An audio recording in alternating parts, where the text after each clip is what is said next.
All right. Hello. Welcome back to A Slightly Twisted Female.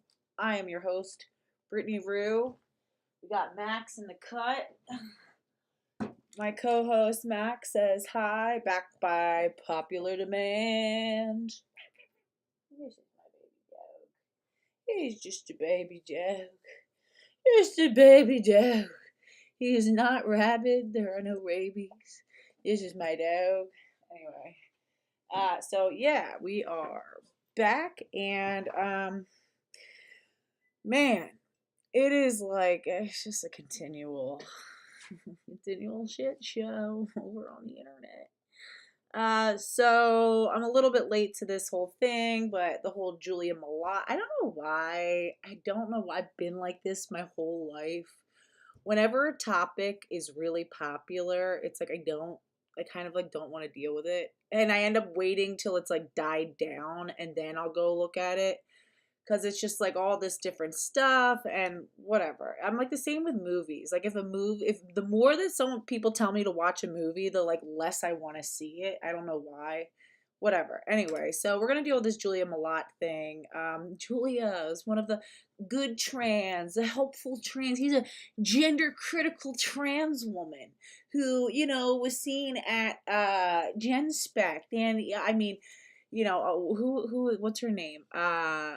Leslie, Benjamin Boyce's wife, thinks he is just phenomenal. Thinks he's just a lovely, lovely man. And as they all seem to do, they all pop up at some point to prove what fucking degenerates they are, as like we should have known. Just them being an AGP is really enough. He claims he's not an AGP. Of course he is. Of course. He literally checks like every single AGP box. Oh, and a really quick announcement. John Euler and I have officially scheduled to have a interview with John coming on the channel on March 6th. That's a Wednesday at 1 p.m. I'm sorry, noon Eastern Standard Time. Definitely not to be missed. With the topic will basically be trying to understand the dynamic of gender critical women and men who are easily manipulated by what he calls sophisticated perps, right? So John Euler, for those who don't know, is a man who has spent his life working with sex offenders. He works in the prison system. He is, in mental health. I'm not sure exactly what his credentials are. I'm sure he can let us know. But we've been talking on the Twitter. He'd actually reached out to me a bunch of times, and I like didn't realize. So many people have been telling me like have John Euler on, and then I remember I was like, oh, I finally was like, let me go fucking check this guy out. And I looked, and he had messaged me a couple times, just being like, hey, we should connect. I think you're doing great work. I'm such a dickhead. I feel like there's been so many times that like people have reached out to me, people that like if I were, a functional adult, I would have like immediately jumped on and like made those connections. But I like see it like 3 months later. I'm like, I hate my inbox. Anyway, March 6th, John Euler coming on. So definitely looking forward to that. Yeah, that'll be a good one. So yeah, let's see. Sarah Jean says, I'm the same way. If I feel pressured to watch a new show, I'll wait years. Naturally contrarian. No, totally. I don't know. It's like, I'm just like, yeah, all right, yeah. I feel like people on average are dumb and annoying. No offense, but like in general, people are dumb and annoying. And so it's like, if like most people are telling me to do something, I'm like, well, it must be dumb and annoying because it's like 9 times out of 10. Not this community, though. You guys are the best.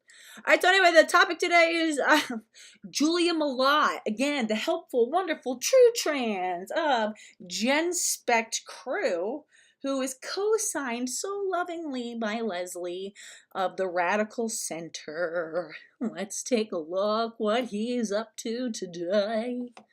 All right. So anyway, Kelly J. Keene says one of Gen Spec's great. So Kelly J. Keene, one of Gen Spec's greatest minds. Again, talking about the Radical Center. This is Benjamin Boyce's wife. She has a YouTube channel. I've already featured it in some of the criticisms of Gen Spect.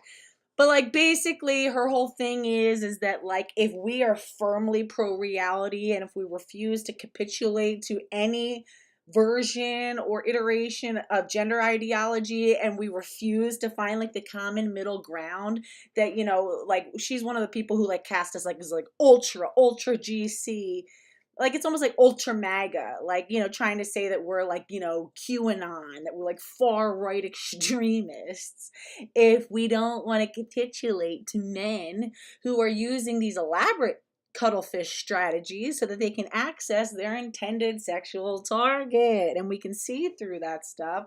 And women like Leslie don't like that. They think that we're policing people, which once again, I get so tired of the like stop policing language. Bro, how are we policing language? Like let me like dead ass seriously. Are we having the police sent to your house? Are we having you deplatformed? Are we collaborating with the government and with literally like all strata of society to silence you? Are we having you thrown out of your jobs, thrown out of university? Are we having you deplatformed? Is it literally encoded in both law and policy in some of the most, major platforms that you are not allowed to say certain things? Or is it just like a group of vocal people on Twitter telling you that they disagree with you? Which is the policing? Because I'm really like, Leslie, I'd really like to know. And it's like, you guys, it's the same thing again. And I bring this up. It's like Eva Korolova, who I think is so, God, it's so cringe. So cringe. It's so disappointing to know that like Anna Slats like thinks she's fucking Max. Come on. The dog, if there's like some small obstacle in the way of like the path, the dog is like, I'm trapped, I don't know how to get out. It's like there was like a sweatshirt, it's like just walk over it, Max. I know, honey, and I love you more than life itself. I love you more than life itself, but I need to stream now. We can't be together every minute of the day. um so yeah, fucking what was I talking about? And it's like, no. And so Eva was like, oh, I'm a thought criminal. Me and Lois are thought criminals. Hold on. And it's like, no, Eva, you're a thought criminal. Just because like a few people on gender critical Twitter, said that, like, called you out and criticized you. Like, no, that's not how. Kelly J. Keene, when she was investigated by the police. Now that would be somebody who's like a thought criminal. When she was investigated by the police for, things that she said regarding trans people, which were accurate, things that, were pro reality. That's a thought criminal, Eva. Okay? It's like the people losing their jobs because of tweets that they made saying that trans is not real. That's a thought criminal, not you and Lois. Like where people don't just unanimously like applaud every single thing that you do. Same thing. And the whole thing is like, I hate you listen to these like Gen Spect people, these like pro, the people who like claim to be centrists. And I'm gonna make myself big for this. Let me be so fucking clear. Okay. All right, here, how big can I get myself? I'm gonna get like obnoxiously large. Okay. So, for the record, okay, you guys see me? For the record, it is not compelled speech when people protest the things that you say. When people criticize the things that you say and say you shouldn't say that or acquiesce to pronouns, that's not them compelling your speech. They're not putting tariffs or taxes or penalties and liens on you financially, are they? No. Are they filing charges against you because of the speech and demanding that you go and do the other speech? Are they? No. Are you being tortured and waterboarded and whatever sorts of like interrogation torture techniques that they use to get people to say something so that you will, what, I guess, acquiesce to correct sex pronouns? Also no. It's a little too obnoxious. It's like no, that is not compelled speech, ladies and gentlemen. A few gender critical people on Twitter telling you, hey, it's not a good idea to use women's language for men because it affects us in negative ways, and here's how it affects us, and we protest your misuse of women's language for the benefit of men. That is not them compelling your speech. That is them using their free speech to criticize your speech, okay? Just because you can't handle criticism and just because you have a difficult time engaging in that level of debate doesn't mean you're being victimized. You're not a victim. Okay, let's just make that so clear. And one more, I think, important point, okay, for all the the radical center, the logical, rational middle ground, the intellectual from academia. No, it is not a middle ground position to say that, some people are truly trans and that some people, it's like they'll sit there and say, yeah, I know that they're not really a woman, but I'll call her she, her. Well, then you kind of are affirming that they're a woman. You kind of are. If your language reflects it, you affirm that this person's a woman, you're kind of affirming that they're a woman. So if you're saying that some people are really trans, some people really can become socially women, right? And that's a real thing. That, my friends, that is a radical position. The idea that all males, all adult males are men, and that all adult human females are women, and all adult human males are men, that's not a radical position, friends. That's not a radical position. There's literally nothing radical about that. Your position is the radical position. So all these GC ultras, all the stuff that they're trying to do to gaslight us, don't fall for it. We are not radical. We're not unreasonable. We're not, deranged. We're not fanatics.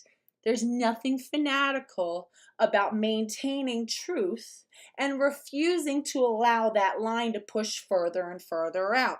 Because again, it's just all a strategy. The further they can push, it's like, and I talk about this a lot, they purposely went as far out to the left as humanly possible, like far beyond comprehension, literally where they're making up terms and making up some construct of reality that doesn't exist.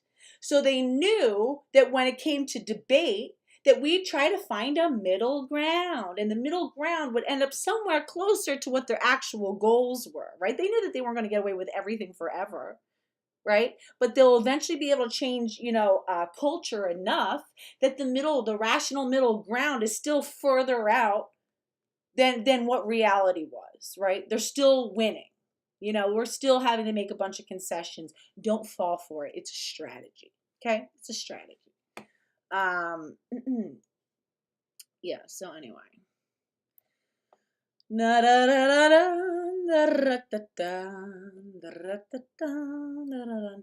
Okay, so anyway, yeah, Kelly J. Keene, so Radical Center.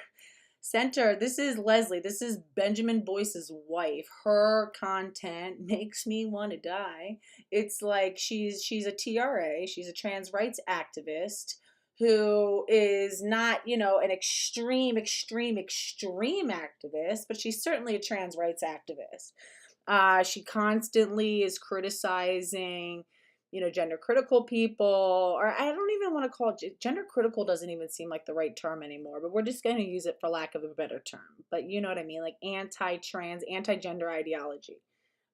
So Radical Center said Julia Mallott, this was on February 21st, Kelly J. Keene reposted Leslie, and Leslie said Julia Mallott is a kind and intelligent person with an admirably nuanced and centrist take on some controversial issues. I was delighted to meet her in person at the conference.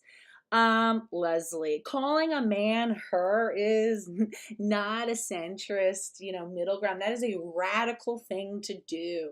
Okay, that is a rat.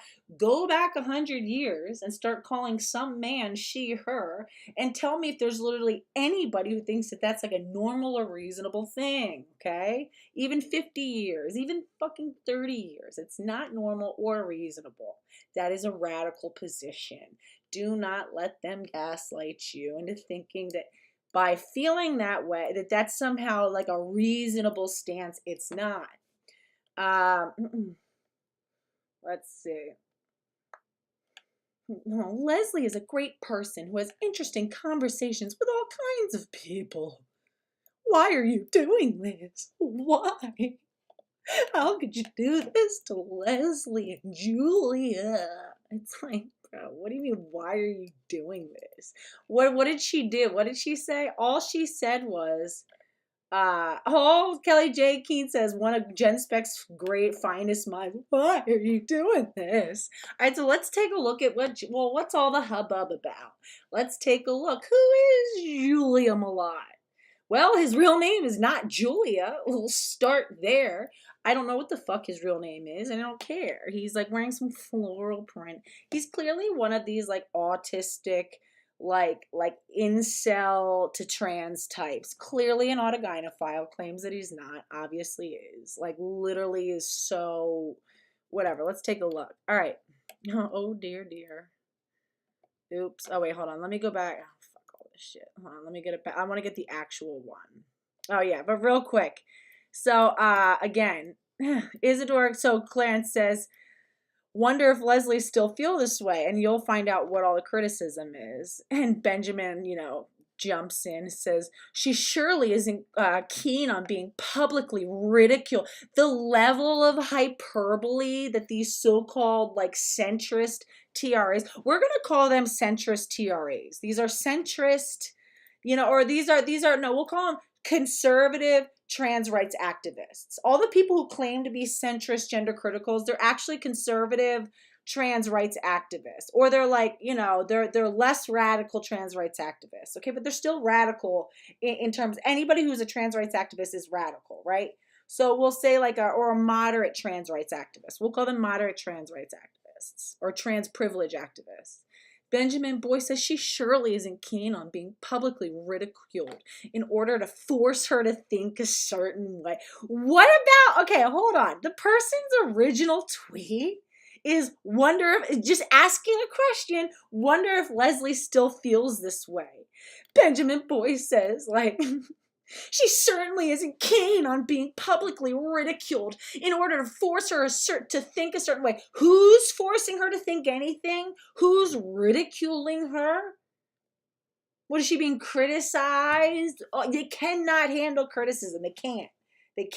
They all shut down and melt down. Why? This is they claim that we're no debate. No. They're no debate. They cannot handle being criticized, and they call it dogpiling. It's not dogpile. Dogpiling is when you call on people to just jump on somebody, and they don't even know who the person is or why we're jumping on them, but we're just gonna jump on them just because we take orders. No. When there is a lot of people who all see the same bullshit for the bullshit that it is, and they all come to the same reality-based conclusion, and they comment as such, and all of their comments happen to be within a similar vein. That's not dogpiling.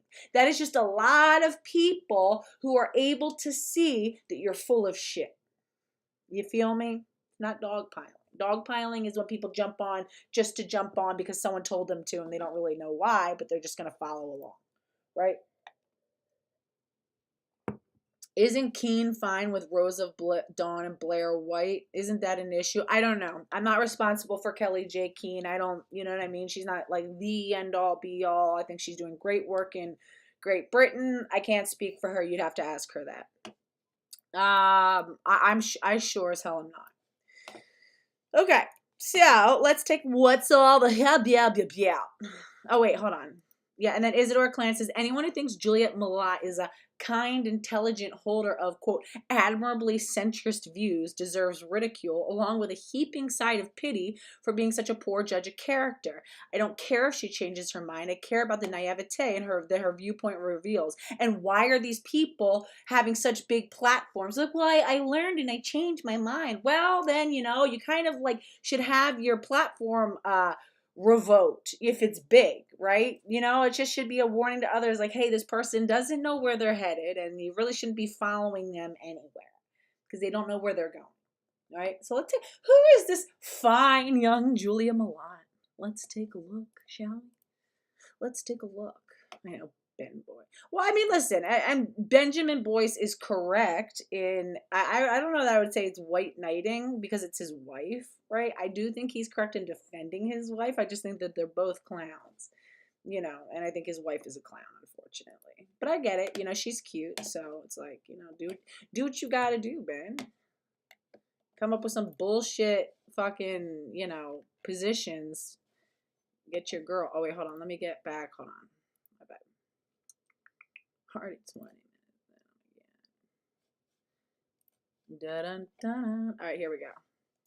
Follow me on Twitter at ASTFXX. Right here. I am under Ultra Twisted Female as solidarity with the ultra gender criticals. This right here, ASTFXX. Alrighty. She was posing, and I don't know, bro. Like I said, you know what I mean? I don't know. I don't know if that's, yeah.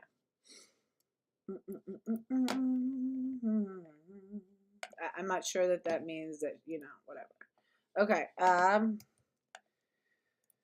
don't know. I don't have answers for you. I don't live in Great Britain. I don't converse with her routinely. It's not really my responsibility. Okay. I have a lot of thoughts. Oh, Alada with Julia Mallott is this guy's thing. He's apparently married. He's an autogynephile, clearly. Let's listen to it, because everything he wrote here is actually the transcript. Who's filming him? Is this his wife? Like, someone's walking around. It's so cringe. All right, here we go. Whoops, my bad. Produced following the birth. Biological male breastfeeding. I wasn't going to comment on this, and yet here I am. This has been discussed a lot in the past few days. Why? Because the NHS Trust, a health unit in the UK, made a statement about biological male breastfeeding being comparable to that produced following the birth of a baby. And I wasn't sure if I even wanted to comment on this, because last time I did, even just to point out that this has been shown to be possible, I was labeled a pervert and a fetishizer. And that is where I want to focus my video today. Why people are so upset about this and why they take it so personally. But first, the facts. Males and females both have precursor tissue that can develop into mature breasts. We know this. That's why everybody has nipples. Prepubescent boy and girl chest tissue is... That's why everyone has nipples. Like, why is he talking like this? This is not how you talk. I was like talking to myself. I was watching this morning, like when my daughter was home, and I was like making fun of him. My daughter's like, "What are you doing?" I was like, "Oh, my bad." Never mind, my love. Never mind. The same. Neither of them have ducts and neither of them have mammary glands. They haven't developed yet. And what causes that development? Estradiol and progestins, the female hormones. These are the same hormones that also cause the changes in puberty. And they're also the same hormones that are used during the feminization process that transgender women undergo. And while plenty of things don't undo when exposed to estrogen and progesterone, things like vocal cords having already been lower, for instance, the development of mature breast tissue does occur when males are on hormone therapy. See, this might be too much information, but I have never... Also, of course he has the reading glasses that turn into sunglasses. It's like every incel in the world had breast augmentation surgery. These developed just like this from 5 years of exposure to estrogen and progesterone. And yes, I have mammary glands and ducts, and it's truly amazing how many individuals who are definitely not anti-trans get furious at the mere mention that I might have developed breast tissue. and they call themselves the protectors of biological reality. Now, none of this necessarily means that the quality of breast milk from a transgender woman is the same as that of someone who has given birth. There are two reasons why this might be. First, not all transgender women have good results growing breast tissue, and the results vary widely. We don't entirely know why this is, as it has not been. He doesn't understand breastfeeding. You realize that, like, breast tissue, I've seen women who look like literally almost male with how little breast tissue they have breastfeed just perfectly, just fine, right? Because they have the right nipples. Really, nipple shape is actually more consequential than breast tissue volume by far. So I don't know why they don't. It's like, bro, just because, again, and it's like, no, you can't just develop the ability to breastfeed, hence why you need some complex drug cocktail regimen, the Newman Goldfarb protocol, in order to even accomplish any sort of lactorrhea, which is really what it is. It's like nipple discharge. It's not the same as breastfeeding. Why? Because breastfeeding is built all and is induced by a complex orchestra of hormones that work together in concert with one another to make this complex process happen. It's constantly in flux. It responds to the unique and even day-to-day needs of our babies.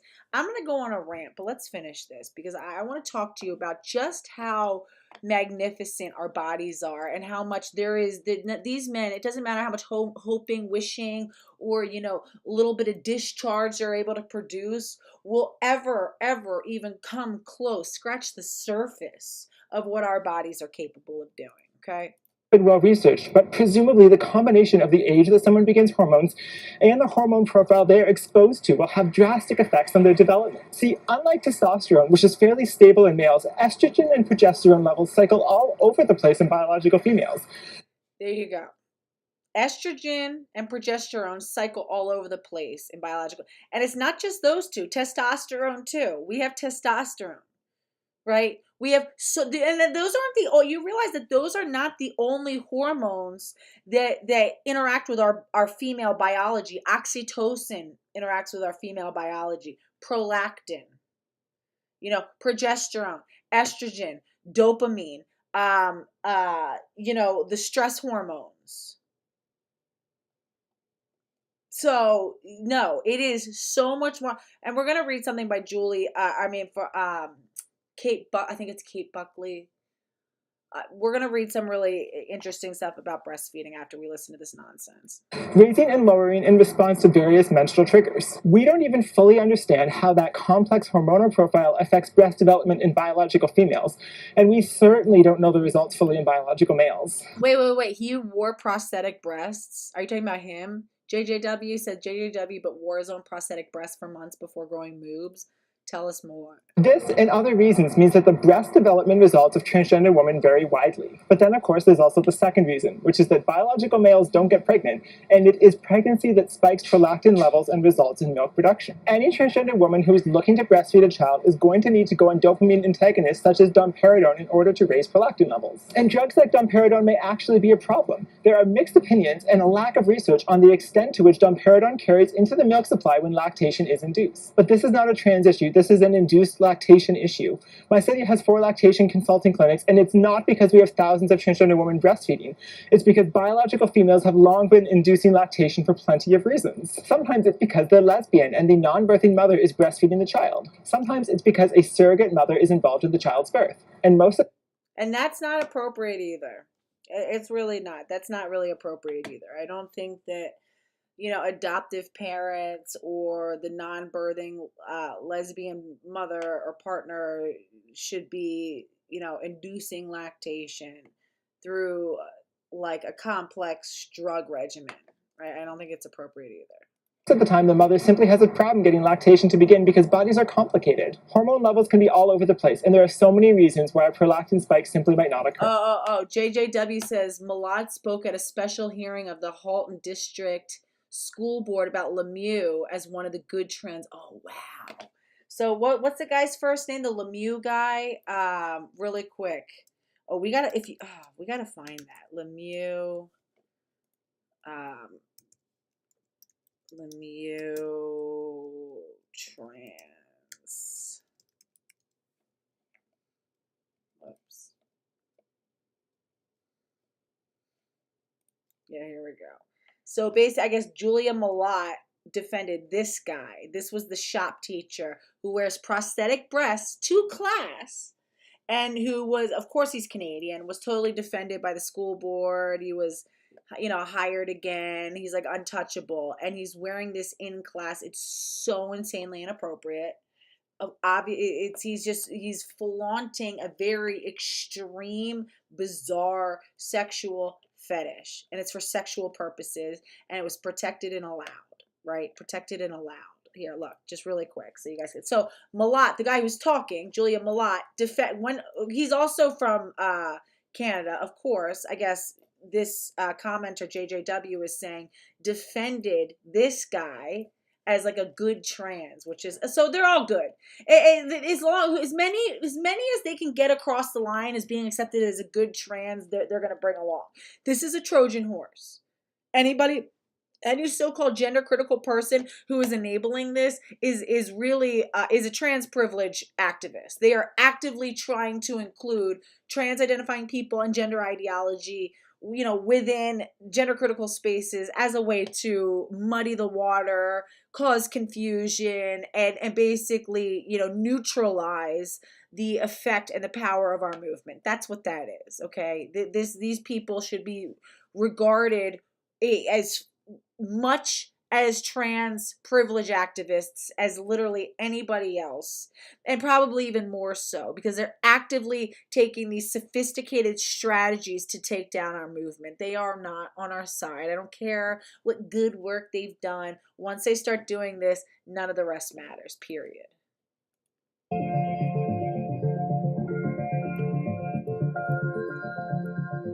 Really quick, I just want you guys to see the video of him in class.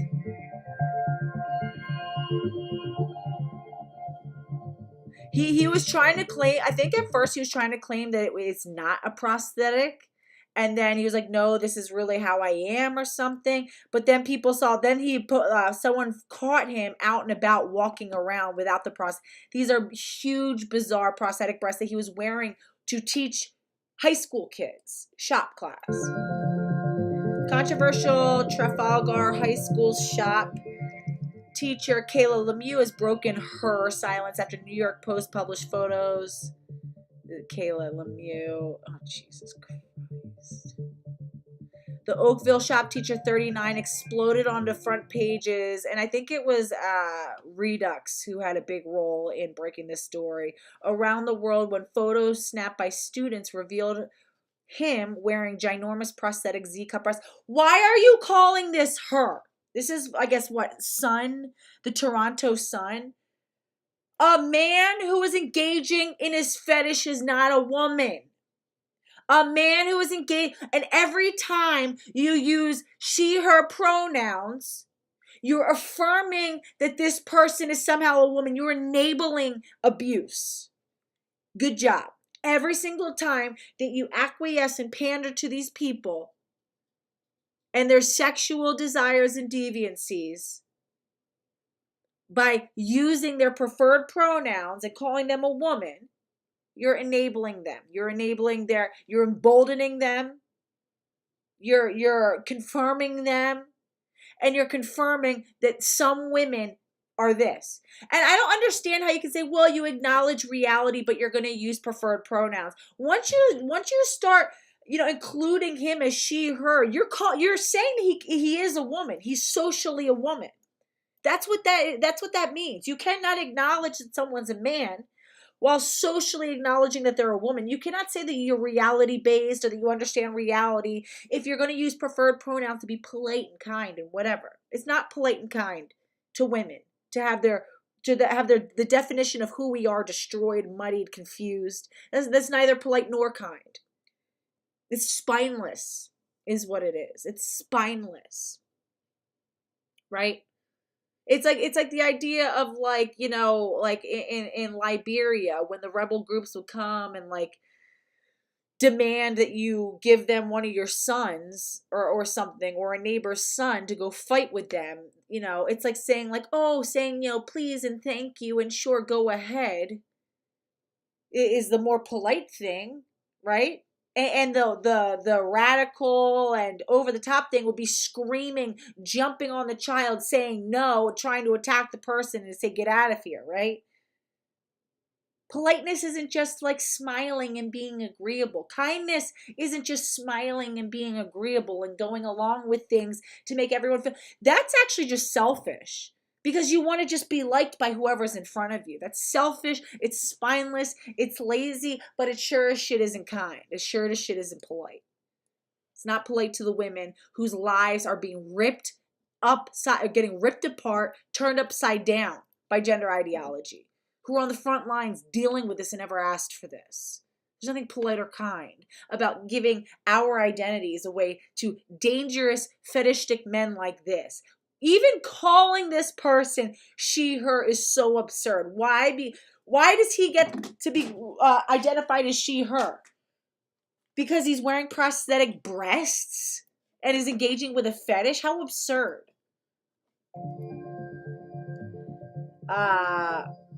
Yeah.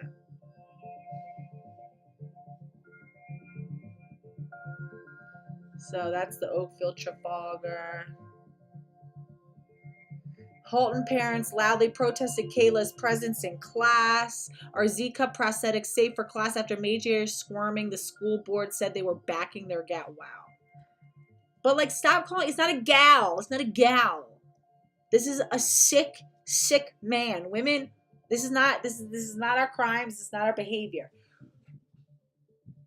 Kayla told Joe Warmington she suffers from gigantomastia. Oh, of course, he was trying to say, stop calling this her. It makes me so mad.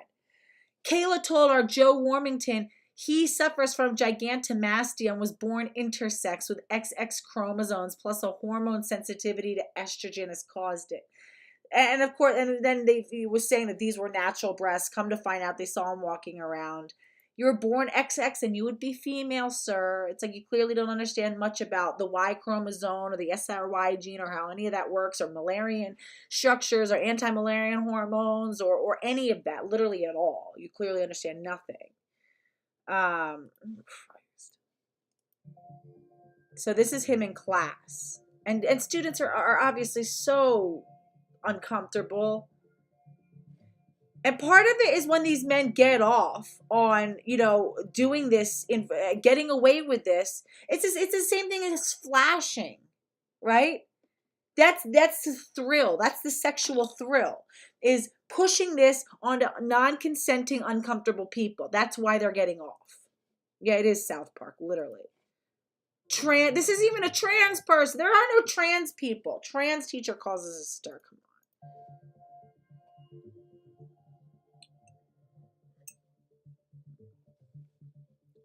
He said he had no way to verify his claims. Like, if that were true, you'd have something. Come on, bro. If you were born XX, why would you be like a man at the same time? The diagnosis is based on verbal discussions I have had with my doctor. I never requested a note or letter of these findings. Well, then just go call him up and get one. I had to get a note from my doctor for something. It literally took me all of 15 minutes to call them and have it added to my my chart, which I can access from my phone. It takes 2 seconds. 2 seconds, sir. Doesn't it? Yeah. So this is who Julia Mallott, the guy that we're hearing from about breastfeeding, supports. Thinks is a good trans, a good guy. And since people like Leslie and Benjamin Boyce and Jen Specht all think that Julia Mallott is a good guy, then they're also co-signing this guy. Because if you co-sign Julia Mallott and you think that he has good judgment, he's comes from a good place, then whoever he's co-signing comes from a good place. He's a good guy. He cares about children, cares about stopping this gender thing. He's just trans. He's a real trans. Not a lot of them, but he's a real trans. She's a real trans. intelligent, thoughtful, nuanced. Yeah, Leslie, fucking Leslie. Nuanced. Nuanced and reasonable and middle ground and all the things that we love over here at Gen Spect. But we don't like when people call us on any of our shit. We don't like when people say no. We don't, yeah, I mean, it's like this is so obviously controlled opposition. It could not be more clear.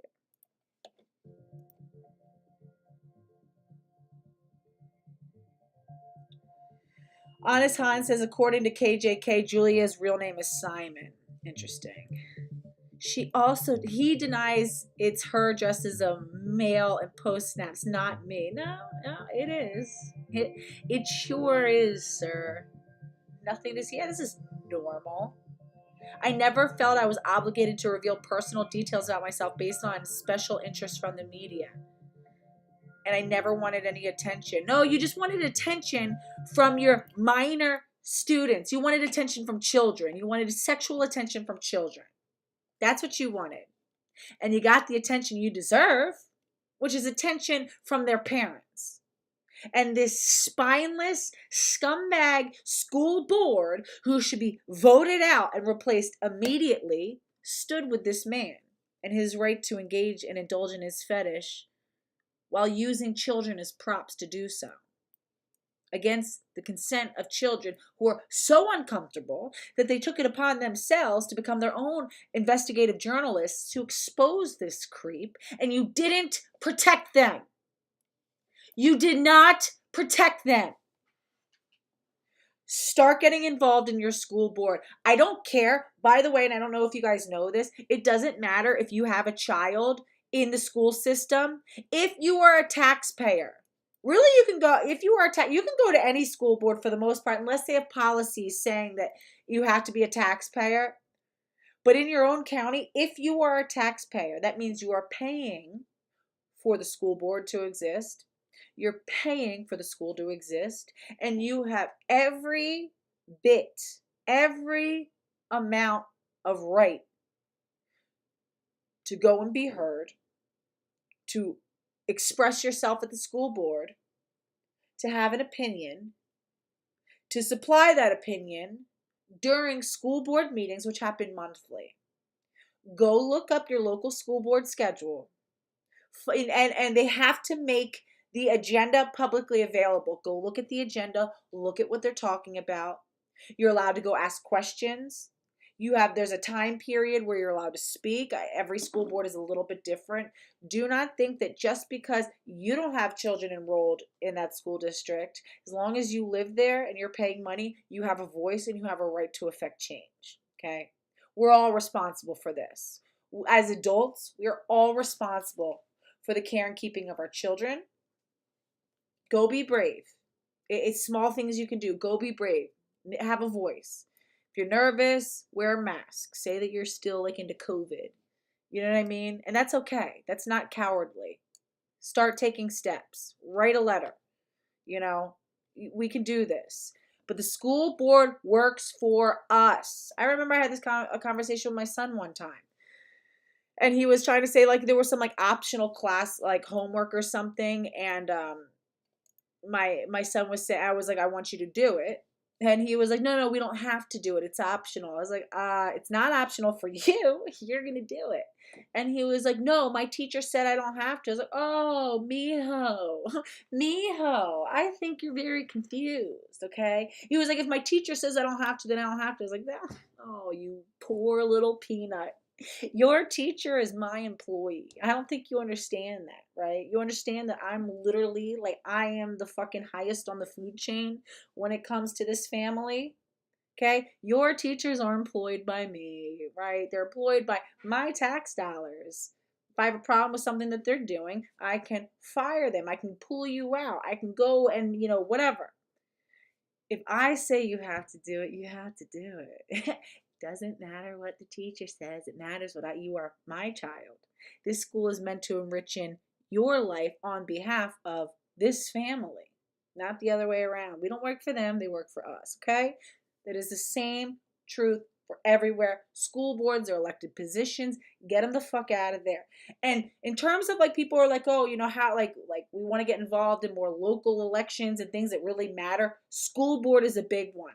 Figure out where people stand. Get involved. It doesn't matter if you have a child in that school district. Vote. Figure out who's on the school board. Get involved. Be a part of it. Okay? You have that right. Exercise it.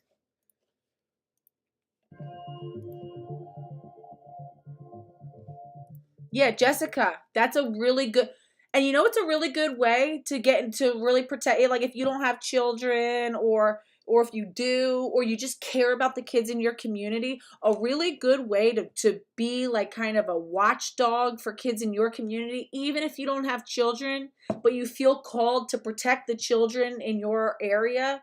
Go to every single school board meeting. They're usually around like 7:30 in the evening. I think they last like an hour or two. Go to a monthly. Make it like a date. Pick a friend and say every month we're going to go and just keep an eye on stuff. What things will come up for vote? A lot of times things will be put up to a vote for the school board and you're allowed to make comments either beforehand, before they vote. Go be involved. Be involved. Speak up. Raise your hand. Write something beforehand. That's a really good way that we as a community can become watchdogs for all children. Okay, they don't have to be ones that we birth from our bodies. You know, I think that we as a community, we need to resurrect the concept that we're all responsible for all of our kids all together. You know what I mean? There's a lot of families who both parents are working really crazy, hectic hours, who aren't tapped into these issues because they're just too busy. They've got too much going on. They're raising families. And if you know what's going on with all of this, then you are such a critical resource, because a lot of parents don't have time to be online. They're not watching this channel. They're not, on Twitter. They don't know who Kelly J. Keene is. They think that they're being nice. They know what LGBTQ is, and they celebrate Pride Month, and they just think that it's a nice thing to do, and they don't know much, and they're not that serious one way or another. They're just fine with it, and they act because they don't know better, right? Go and be that voice for those kids. Teach people in the community, no, this is actually deeper and more serious than it seems. It's been marketed to us in a certain way. You have that right. Stay on top of stuff. And there's a lot of ways to get involved in the community that we don't even know about. They don't want us to know. They want us to be disempowered. They want to just be able to go do what they want. The biggest wrench in their plans is when, concerned citizens of the community start to tune in, start to get involved. Then, it's not as easy for them to just go and operate without impunity and do whatever they want. Be that safety net. Be that. We need you.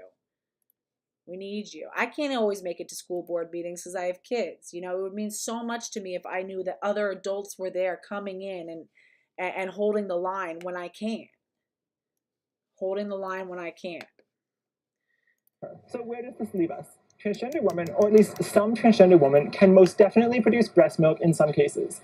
That is dependent on years of hormones and good breast development. It's certainly not a given, but those individuals acting like it's impossible are just wrong. And there are some studies, such as the ones that NHS references, that do suggest that the quality of breast milk... Again, for those who don't know, this is Julia Mallott, who Hans thinks might be true name Simon, based on Kelly J. Keene. This is Julia Mallott trying to normalize the open abuse of infants. Why? Because he has a lactation fetish. Why? Because he's going to try to get his wife pregnant. And he wants to be able to abuse his infant. So he's laying the groundwork now for normalizing this obviously obscene behavior, obviously insane behavior. This man does not need a child, and we'll keep going.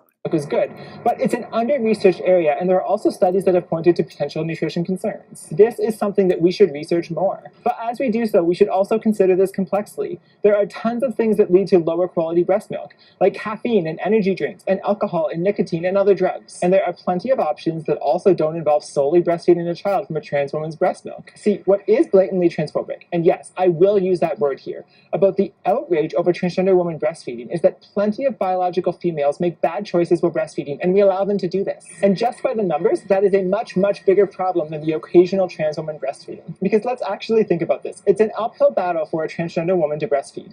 It's time and effort and money, not unlike that of females who end up needing to work with lactation consultants to get breastfeeding to happen. And people who put significant effort into breastfeeding are not the people who tend to be most neglectful with the nutrition of their children. Kind of like how people who end up spending $30,000 on IVF to have their kid, rather than having their kid by accident, tend not to be the ones who are most neglectful towards their child. That's such bullshit.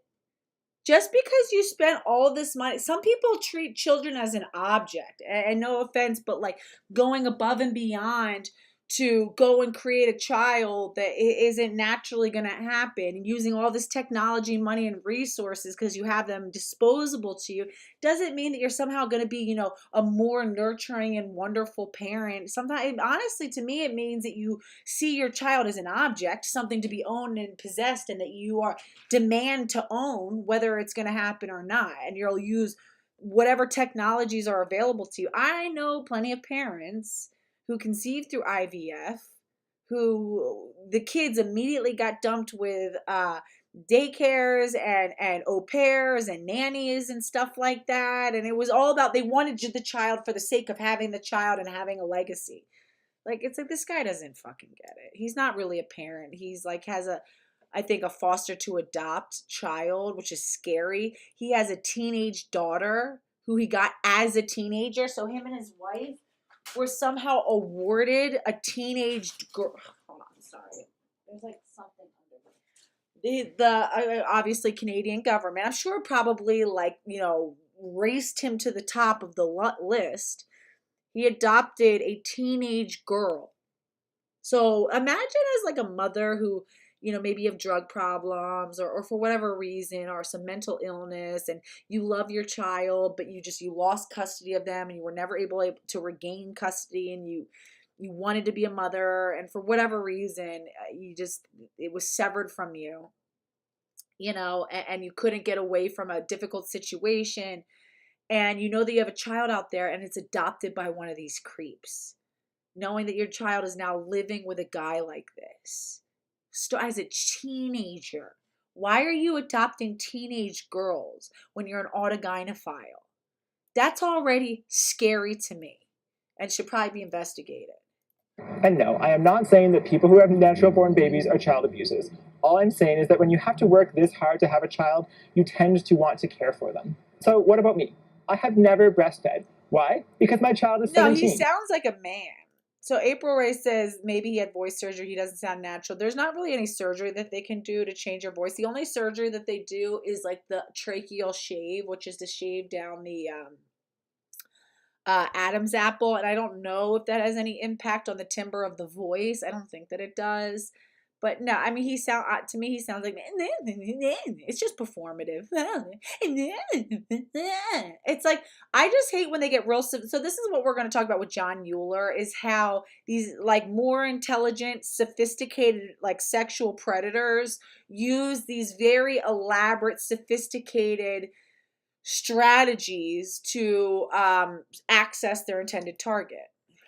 She is also my adopted child and came under my care as a young teenager. For me, this has never been a practical consideration, but my wife and I have talked about it because we are planning for another child. I've had bottom surgery, so this will require IVF. We are looking at least a year and a half before we might be at that point. Yeah, I hear you, TPS. So TPS says, to be clear, not all reproductive tech parents, but reproductive tech industry makes humans objects and spare parts. Yeah.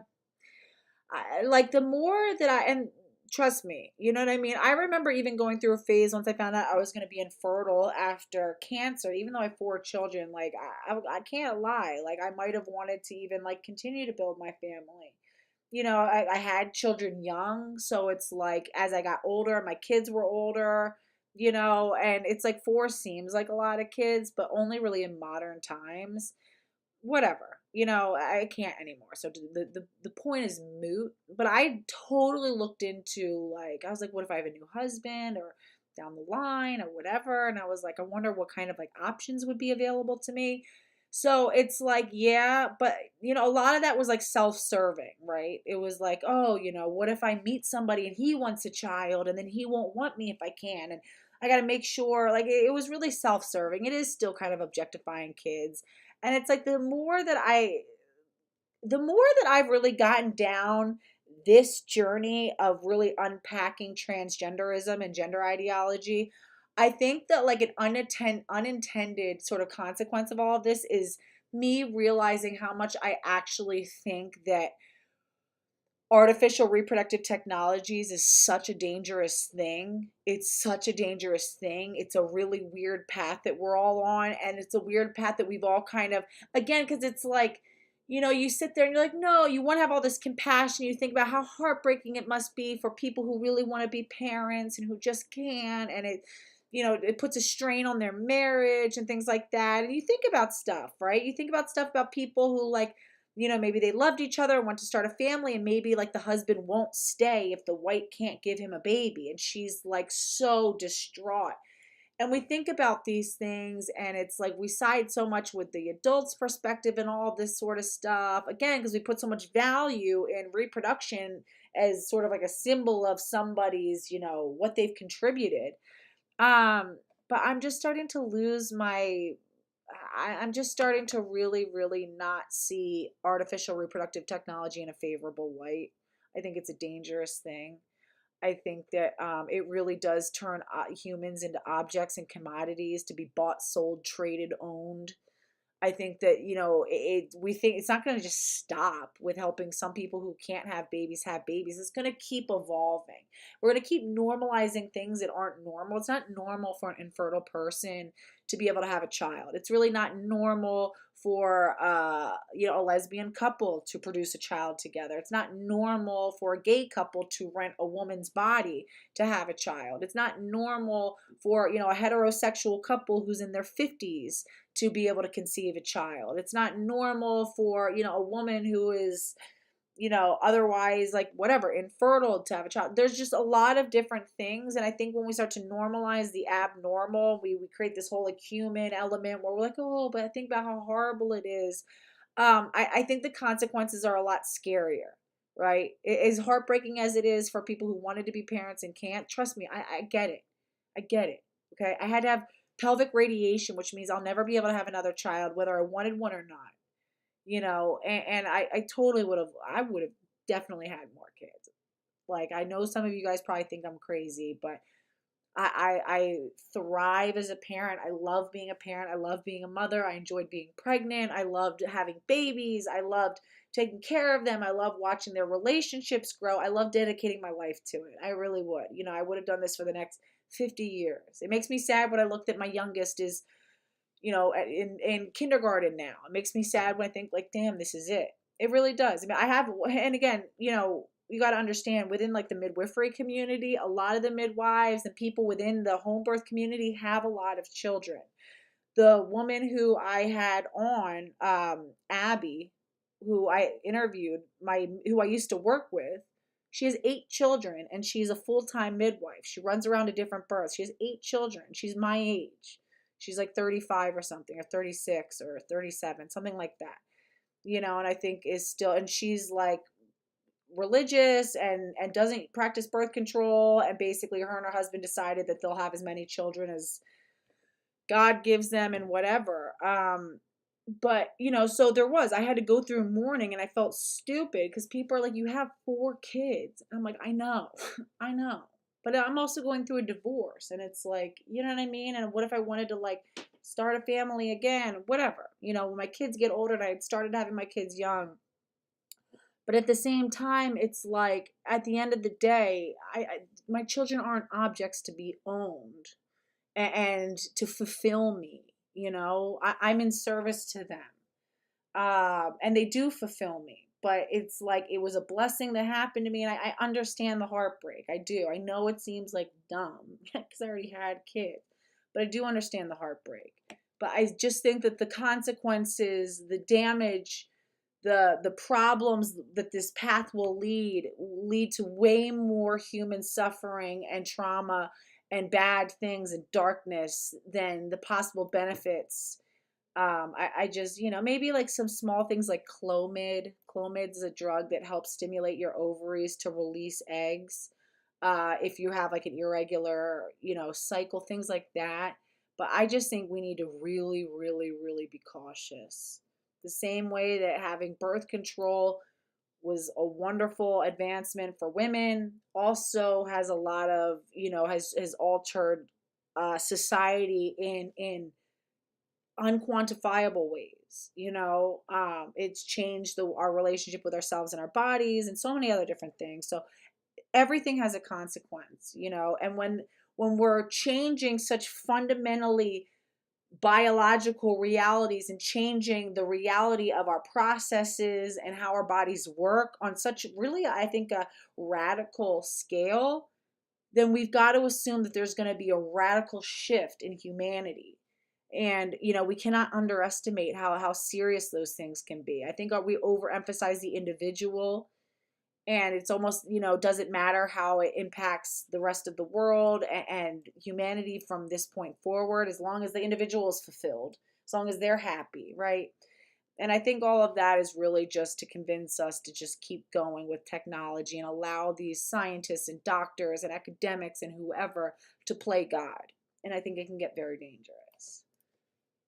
My wife is also chronically ill. She's been able to make amazing recovery from her illness, but getting a full night's sleep is the most important factor. Oh, who's pregnant? We should do like a pregnancy stream. I'm thinking of, I don't know if it's going to happen, but I don't know, for those who have seen Prisha, she's a detransition woman. She's pregnant, recently announced that she's pregnant, and I'm so excited for her. And I asked her, I was like, please let me get you on the channel. And we want to talk about sort of like life after detransition.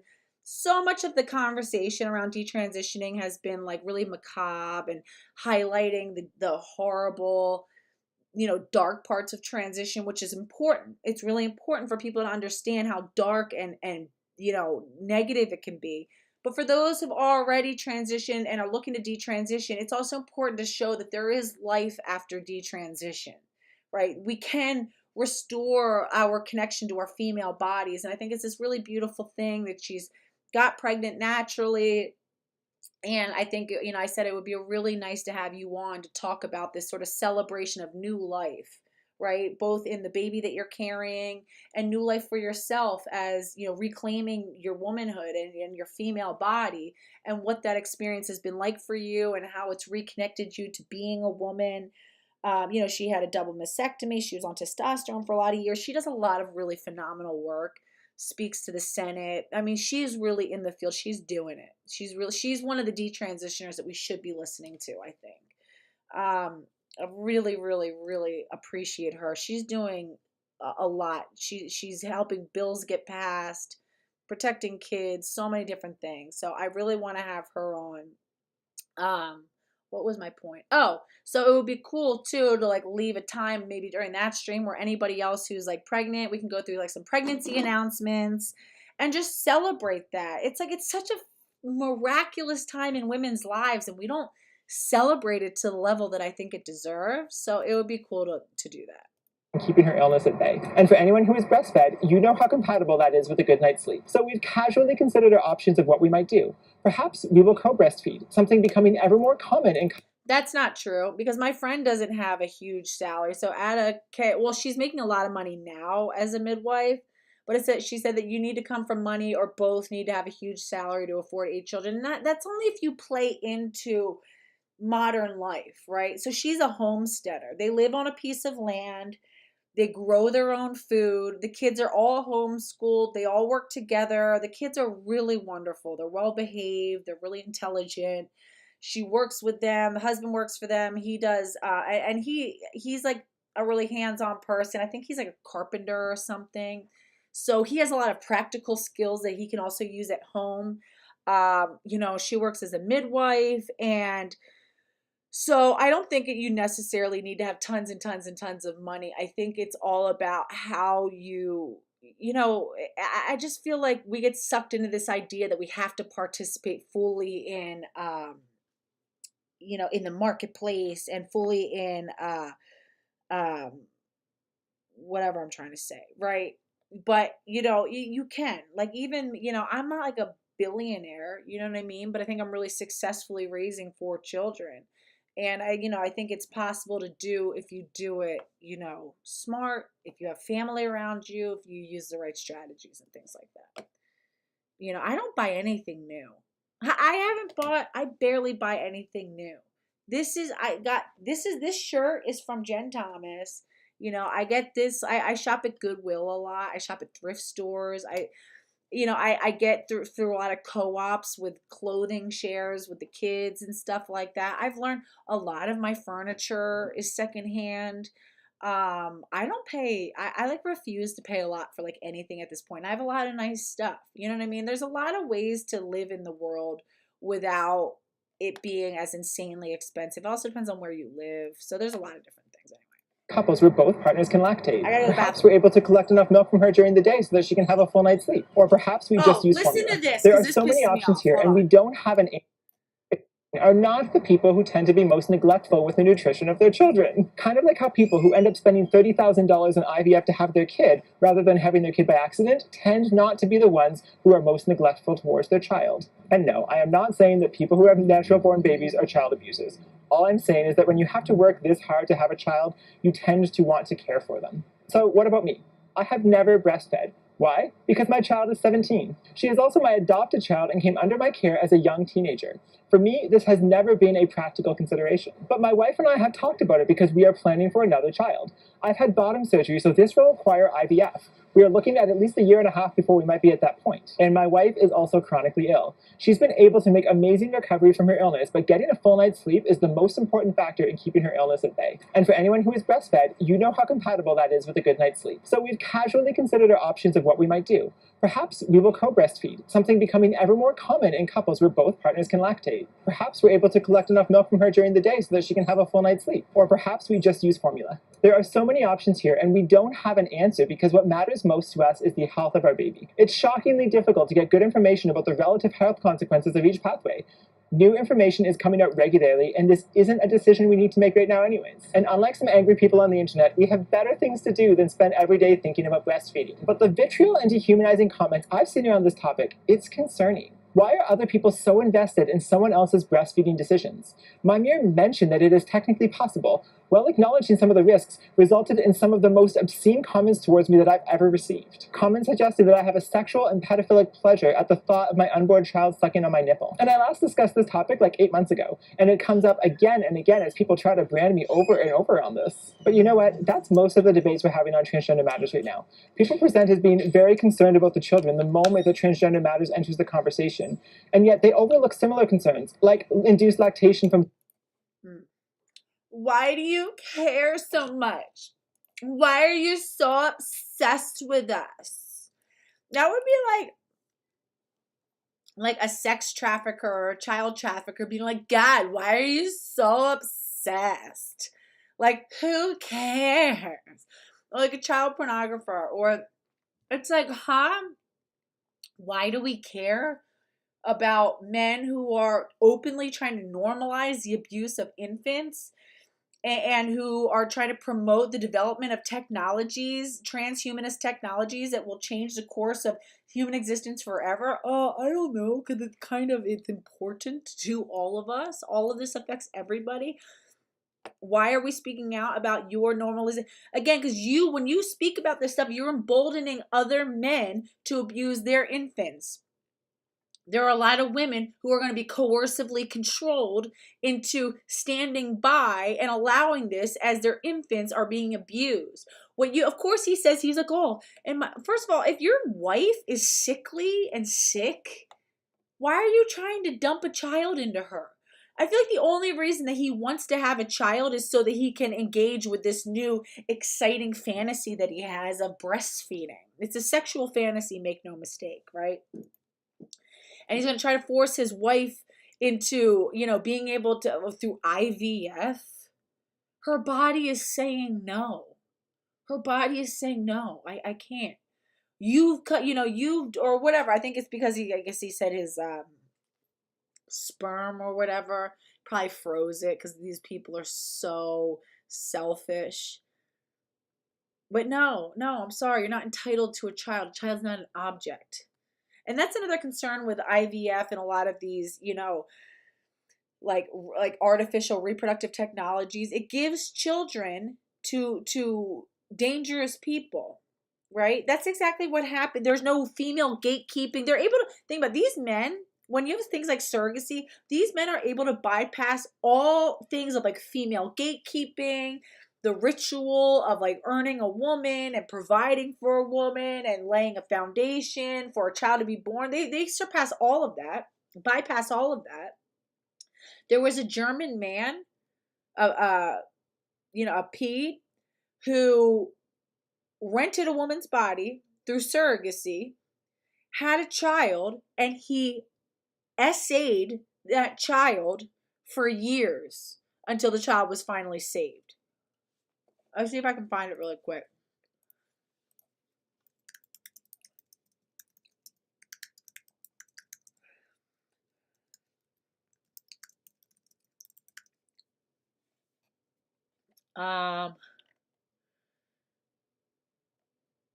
Yeah, here we go.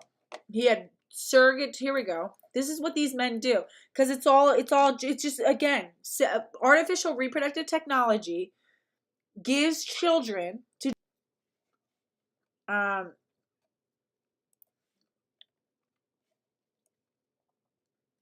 see.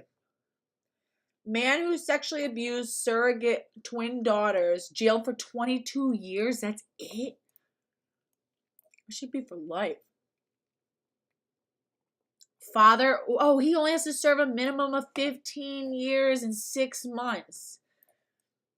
Child exploitation crimes committed over 6 years. These little girls were being tortured. 6 years. Right, exactly. Yeah. April Ray says his wife is sick. He wants to have the child unsupervised by any woman, of course. Oh, and she needs her sleep. That's exactly the same thing that Nominal Naomi said. She needs her sleep. So, it's best that I take over and I do it. It's really just, I'm just trying to do what's best for my wife and the child that we don't even have yet. It's like, ugh. Father ordered to serve, don't call him a father. Ordered to serve minimum of 15 years and 6 months for child exploitation crimes committed over 60. Don't call this man a father. This is not a father. This is a predator who donated sperm so that he could create his intended target. That's all that is. You dare call him a father. So it says man pleaded guilty to 37 charges, including 20 counts of incest and 2 of child trafficking. His daughters and 2 young nieces have been jailed for. This is 4 victims here. 22 years. Come on. You get more for drug crimes. A man who brought his surrogate twin infant daughters to Australia to SA them and then shared footage of it with his friends online has been jailed for 22 years. The father, who cannot be named, has pleaded guilty in a Victorian County court to 37 charges, including 20 counts of incest and 2 of child trafficking, which prosecutors said was an admission he had brought the girls to Australia for sexual services. Jesus Christ. The offenses against the babies followed 4 years. Child exploitation crimes committed over 6 years against his daughter and 2 young nieces. Quote, as newborns, they could not have been more vulnerable or dependent upon you, the judge said. Jesus Christ. The offenses against the babies followed 4 years. This might not even be the case that I'm talking about. So apparently this happens, more than once. This isn't just some like rare one-off thing that was just so crazy. This has happened. This is what this is being used for. Women's bodies are being rented by people of the P variety so that they can own their very own, just live in sexual servant from the minute they're born. That's what they're literally being bred for that reason. And that's exactly why men like Julia Mallott are trying to, he's using, his wife is really just a surrogate, right? He's going to impregnate his wife using, you know, these sexual or these reproductive technologies to make her do something that her body does not want to do. Claim that she's sick. And I'm sure he probably uses like Munchausen by proxy against this woman, telling her, oh, you're too sick to handle it. I'll have to do it. You know, we couldn't possibly, you know, let you, I'll need to take over. Imagine the level of coercive control that man has that woman under. Someone check in on, you know, Simon Mallott's wife, because I'm worried about her. Things that he's trying to force her to do as if she's like a broodmare. She's just there to, you know, reproduce and give him a baby for him to utilize. That's all that is. It totally is a Handmaid's Tale. We're in hell. We're in hell. Oh, can't be named? Oh my fucking God. Wow.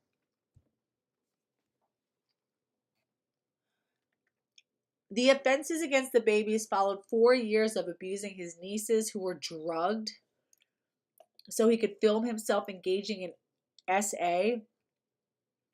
He abused his daughters weekly for 8 months from when they were 1 month old. He began abusing his nieces when they were 4 and 6. The 49-year-old, who cannot be named for legal reasons. We protect these men at every level. At every level. These men are safe and protected. Why the fuck not would you not name him? He's not going to jail for him a slap on the wrist. He'll be home in 15 years. Whoops. Am I frozen?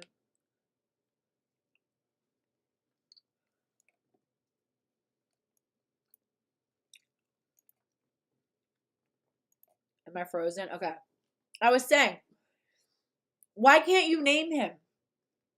He'll be home in 15 years. 22 maximum. He'll be home in 15 years.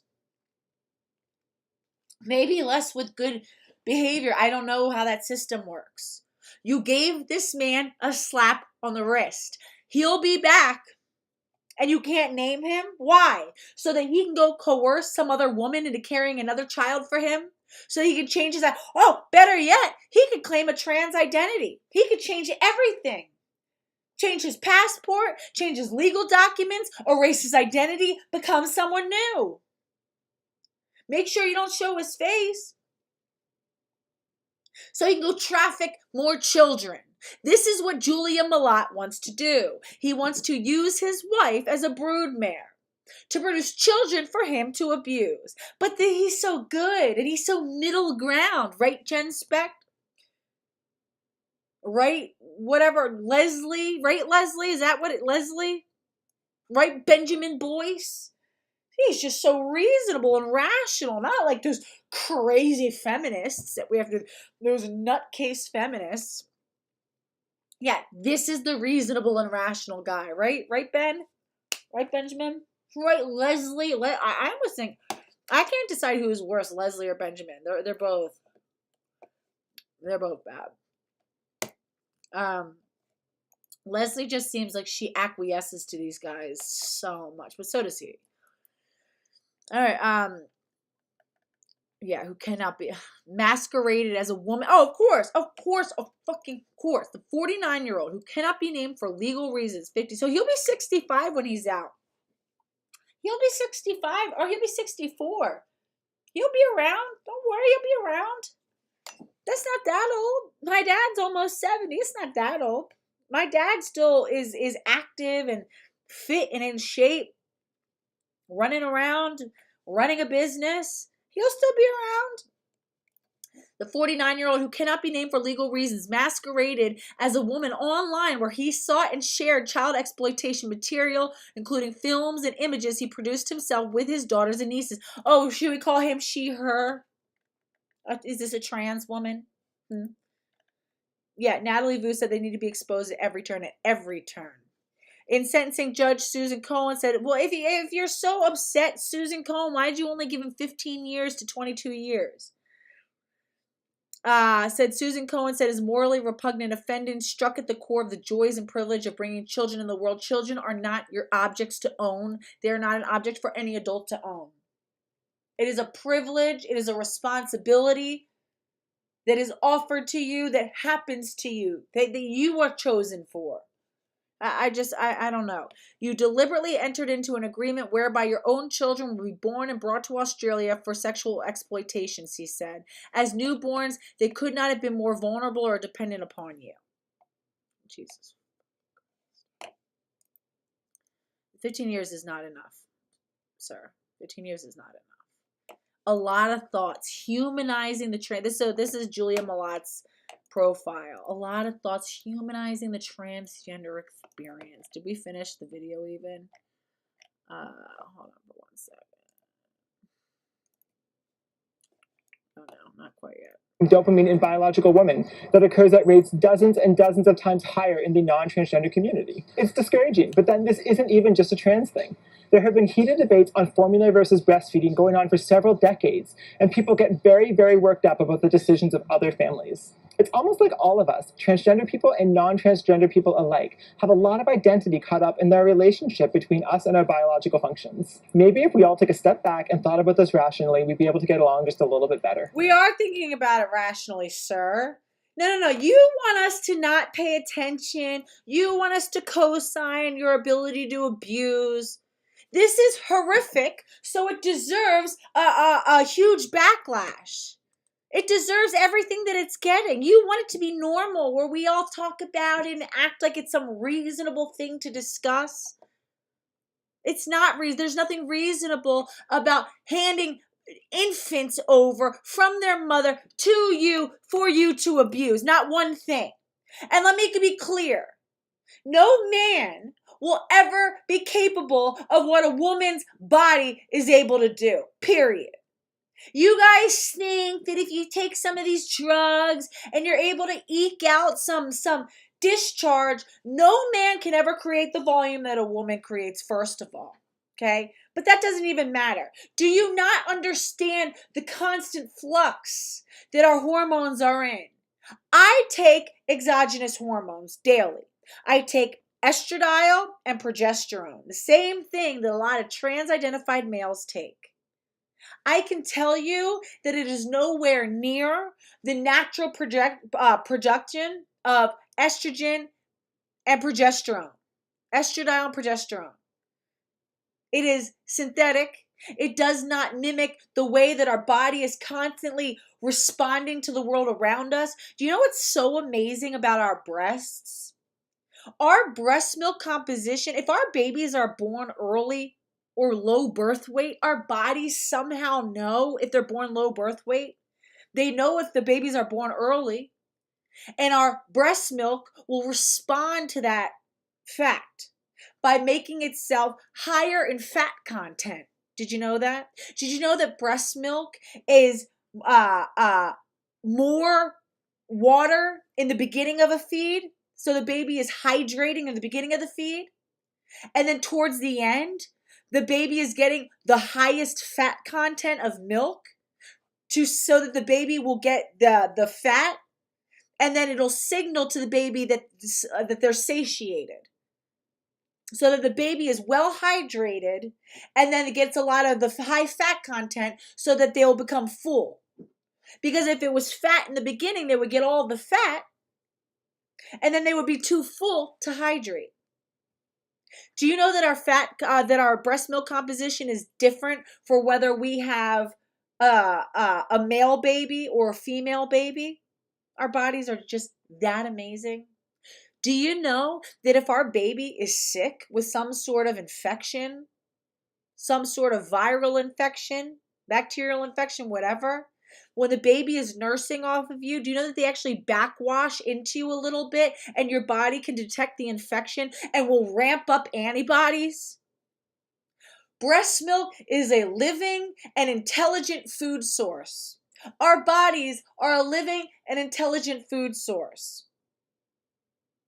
They are getting living organisms, probiotics, every single time they nurse from their mother. That is not something that could ever be comparably synthesized with a daily dose of synthetic hormones ever, period. Our bodies know when our babies are sick.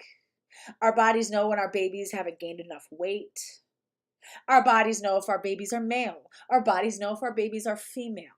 Our bodies know if our babies are older or younger or premature, and they respond. Our bodies know if we have 2 babies, and it'll double the production. Our bodies know when it's time to wean an older infant. Our bodies know when our babies are young, and it changes over time as they age. Our bodies are so miraculously, phenomenally made, and the level of arrogance that it takes to think and say that we can synthesize that experience also that freaks like this can get a sexual thrill off of utilizing their child as an aid for a fetish. It's sick. It's insane.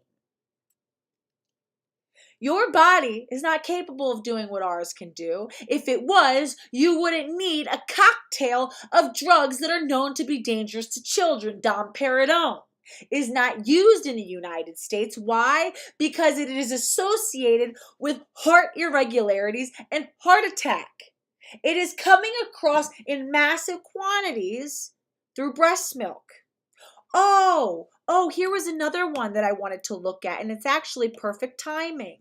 Here is another sick and insane. Oh, whoops, hold on. Post that somebody made. This Julia Mallott person, just because he's trying his oh so very best to sound reasonable and intelligent and nuanced and kind and thoughtful, doesn't mean that he is any different from who I'm about to read. And it is insane, and it is sick, and it is scary. Okay? Take a look at this. This was shared by Sasha, who I had on my channel, Sister Separatist. If you don't follow her, Floridian woman, she is a lesbian radical feminist separatist, female separatist. She's great. I had her, if you want to check out her full stream, I had her on as what was it, gynofascist. Check this out, okay? She said this is some of the worst shit I've ever seen, actually. All right, so of course, r/translator. This is from Margie Fancy Pants. This was 8 months ago. This is on Reddit. 52-year-old, 4 months, hormone replacement therapy and starting lactation protocol to feed my baby. It was just over a year ago that I did a drag show for my friend's birthday and found my true self. And this is what I say is a problem with trans. So like VF555, who claims to be like the ultimate in like, gender critical ultra and the #1 person holding the line, despite the fact that she used to do drag king shows alongside with drag queens. That is the problem with a lot of this drag stuff. It sort of it gives people like a space to sort of play with the idea of dressing up as the opposite sex, right? Which I don't even understand how you really do drag king, because again, it's the gender clothing for men is so different, but whatever. All of it is plain. So no, ma'am, you're not ultra if you're sitting there and participating in drag as a so-called, community and as an art form and as a practice. And the sort of influence that might have had on other actually butch lesbians. All right, let's see. This one is really extra sick. This one is really, really, really extra sick. So, warning, right? Warning. This one is really, really extra sick. Yeah, and why is a 4 2-year-old man having a newborn? Not yet, there will be later. The main issue is waiting for the, oh wait, I'm sorry. The main issue is waiting for the breast tissues and structures to sufficiently develop. The protocol requires Tanner stage 5 breast development. But when I started Domperidone, again, Domperidone is a drug that used to be used in aiding in lactation and milk production in females, but it was discontinued because of its association with like heart arrhythmia and heart attack and cardiac problems. Tanner stage 5 breast development. Oh, hold on for 1 second. I gotta grab my dog. Hold on. Such thing as insufficient glandular tissue, but it is very rare. And it's not something you could just see visibly. There's a lot of very so-called flat-chested women who breastfeed with no problem whatsoever, right? You have to have enough of the right type of tissue. It actually is not a lot. And sometimes even having like really, really large breasts can actually be detrimental. It's more about the shape of the nipple. And other hormonal things than it is actually about the amount of like breast tissue that you have. I see. This is no longer all right. So, but when I started Domperidone, I barely had enough breast for a visible jiggle. Ew. Women don't talk like this about their bodies. This is no longer the case. I am starting to feel cups in less ambitious bras now. I am in stage 4 now, and at the start of August, my doctor set the next check in November. If I am sufficiently advanced, the estradiol will begin ramping up in dose. Progesterone will probably be added. These doses increase to max, and then bam, they drop to 0. Only minimal maintenance estradiol, and that stimulates birth, and lactation can be expected after that. What? What do you mean it results in birth? I do have special concerns since my case details older age, younger boobies put me in a much more extreme situation than the one published case. These are always all of the, oh, and by the way, they all believe that they can breastfeed off of one case study of a trans-identified male doing it. One person, and he did it for like 3 months. There's no long-term follow-up on the baby.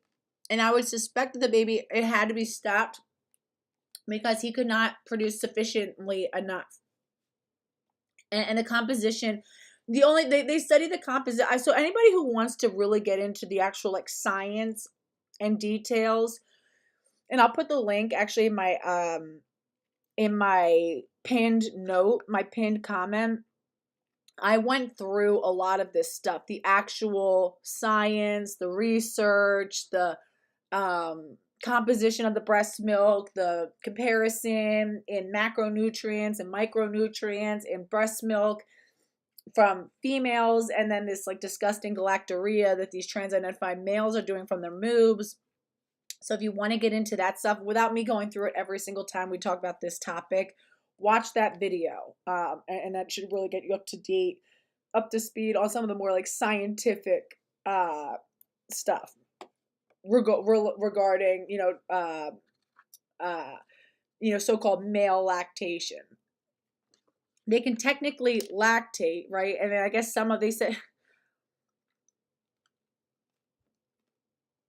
because of some of the macronutrients are like similar. They're like, oh, it's the same. No, it's not. No, it's not. Again, our breast milk is different whether it's nighttime or daytime. Our breast milk is different if we're sick. Our breast milk is different. And all of that is only possible when you have a female endocrinology, which is such a beautifully, precisely orchestrated, network of things. But here it gets more and more horrific and disgusting.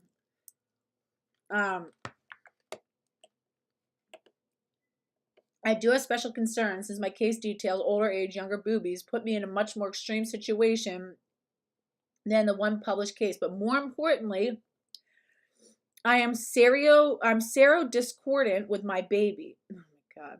I have serum levels of HIV. I am HIV plus, continuously controlled for 18 and a half years now. Yeah. Oh my God. The viral suppression into undetectability makes sexual transmission impossible. but transmission through milk is possible. So he acquired this as an adult, right? So 18 and a half years. So, let's see. Hold on. He got this as an adult.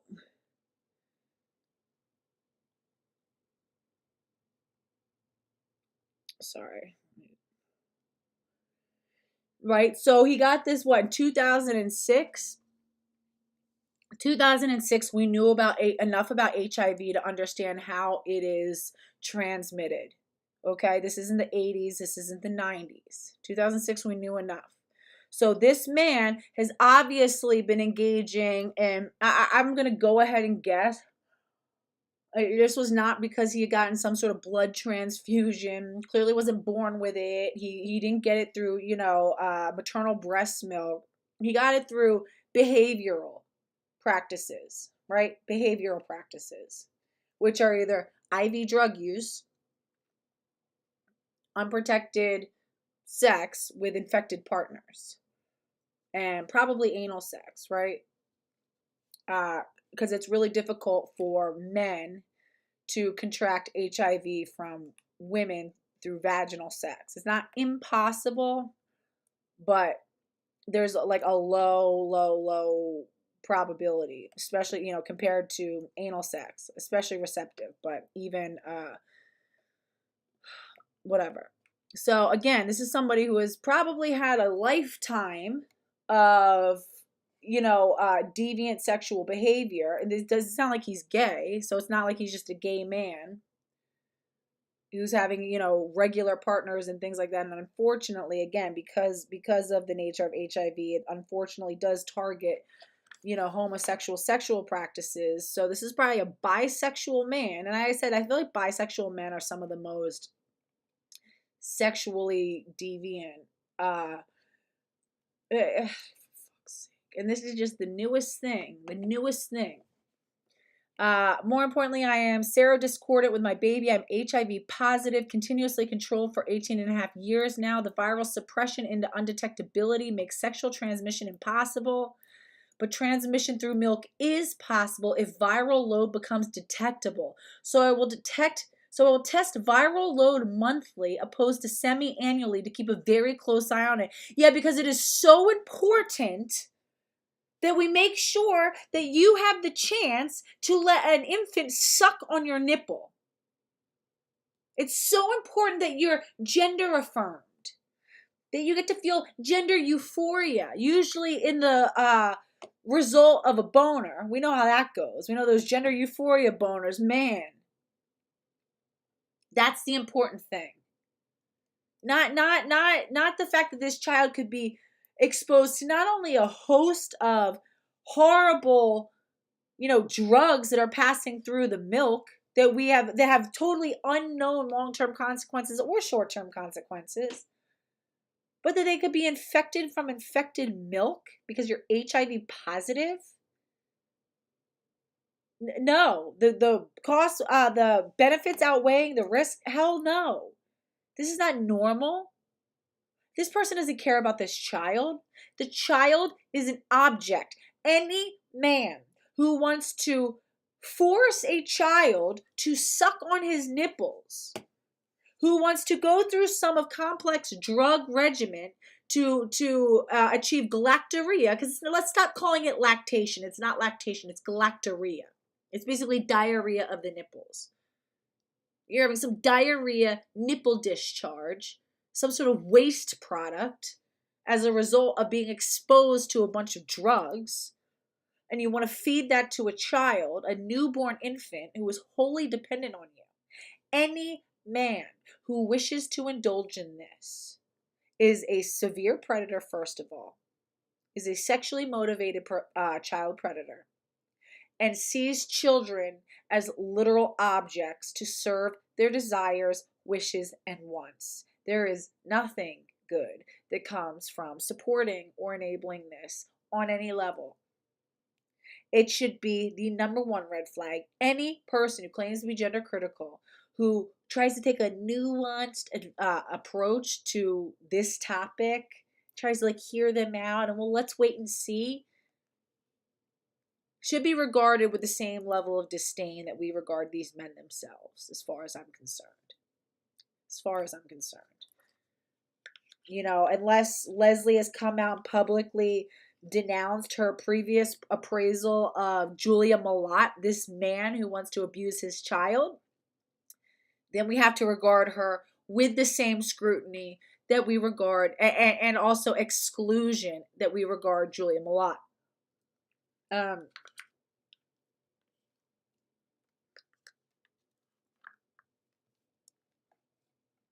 But transmission through milk is possible. Viral load becomes detectable.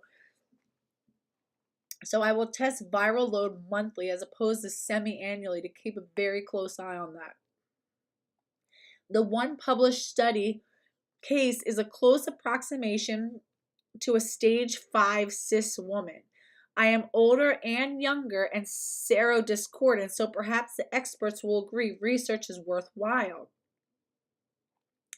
Fortunately, Dr. Newman Goldfarb, creator of the protocol, so it's the Newman Goldfarb protocol that all these men are using. It's what Nominal Naomi uses, etc. Has her clinic at the same hospital we birthed our baby in.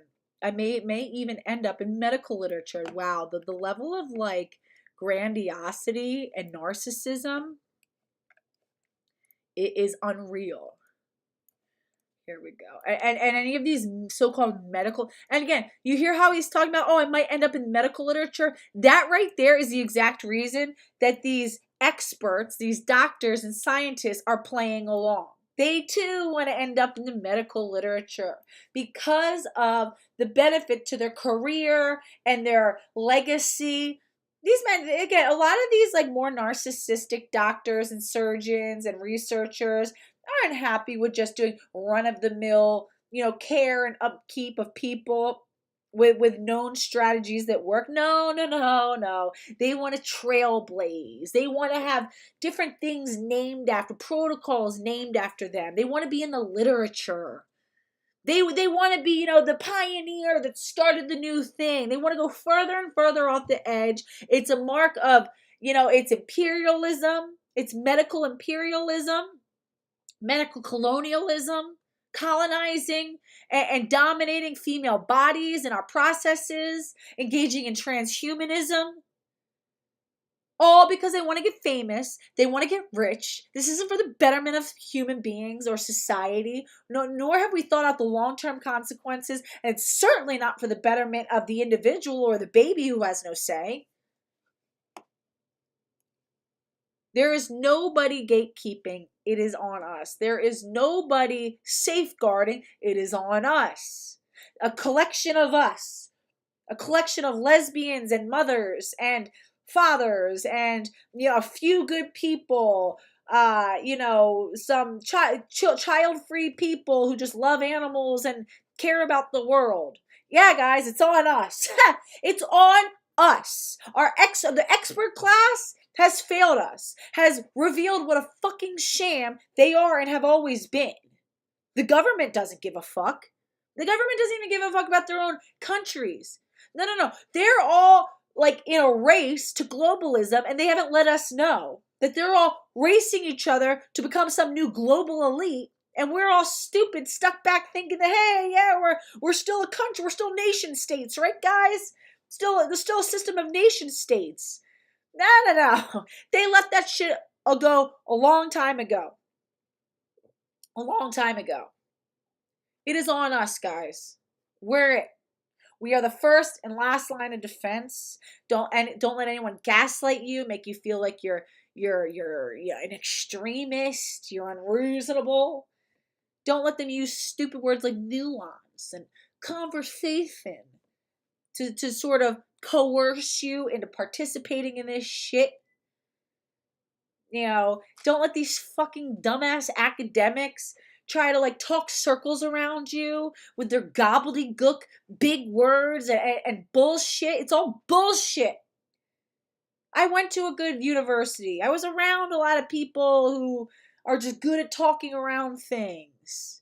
It's fucking bullshit, bro. These people with these like soft science degrees and they're all worth Helen Pluckrose keeps talking. talking about these concepts, and just it banks on the fact that most people aren't familiar with these kind of theories that she's talking about, so she can just say anything. When in reality, she is the the postmodernist hell that she claims to denounce so strongly. Come on, bro. Fuck out of here. Hey sisters, cheers. Sisters, for fuck. So it's like an old man talking to a bunch of other pervs, calling them sisters.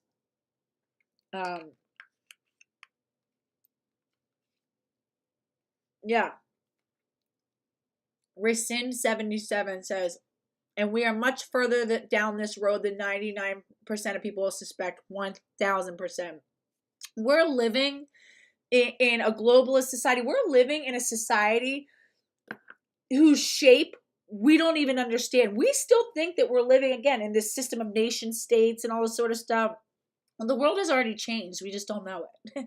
The world is already operating under a different, strata, is under a different, world organization. We just don't know it. We just don't know it. Guys, it is on us. No one's coming to save us. It's on us. We have to fight like hell. Every time we promote the advancements of some of these, technologies and shit like that, there will be things that we cannot undo. There'll be things that we cannot undo. There will be bells that cannot be unrung. We have to be so cautious and thoughtful about how we proceed. Hey, I know what people hate when I eat, but fucking, I have to. Hey, sisters, cheers. Fucking clown. It turns out that one indisputable benefit of being trans femme is that you can be pregnant and get drunk with no undue problems. Malt is spectacular for lactation.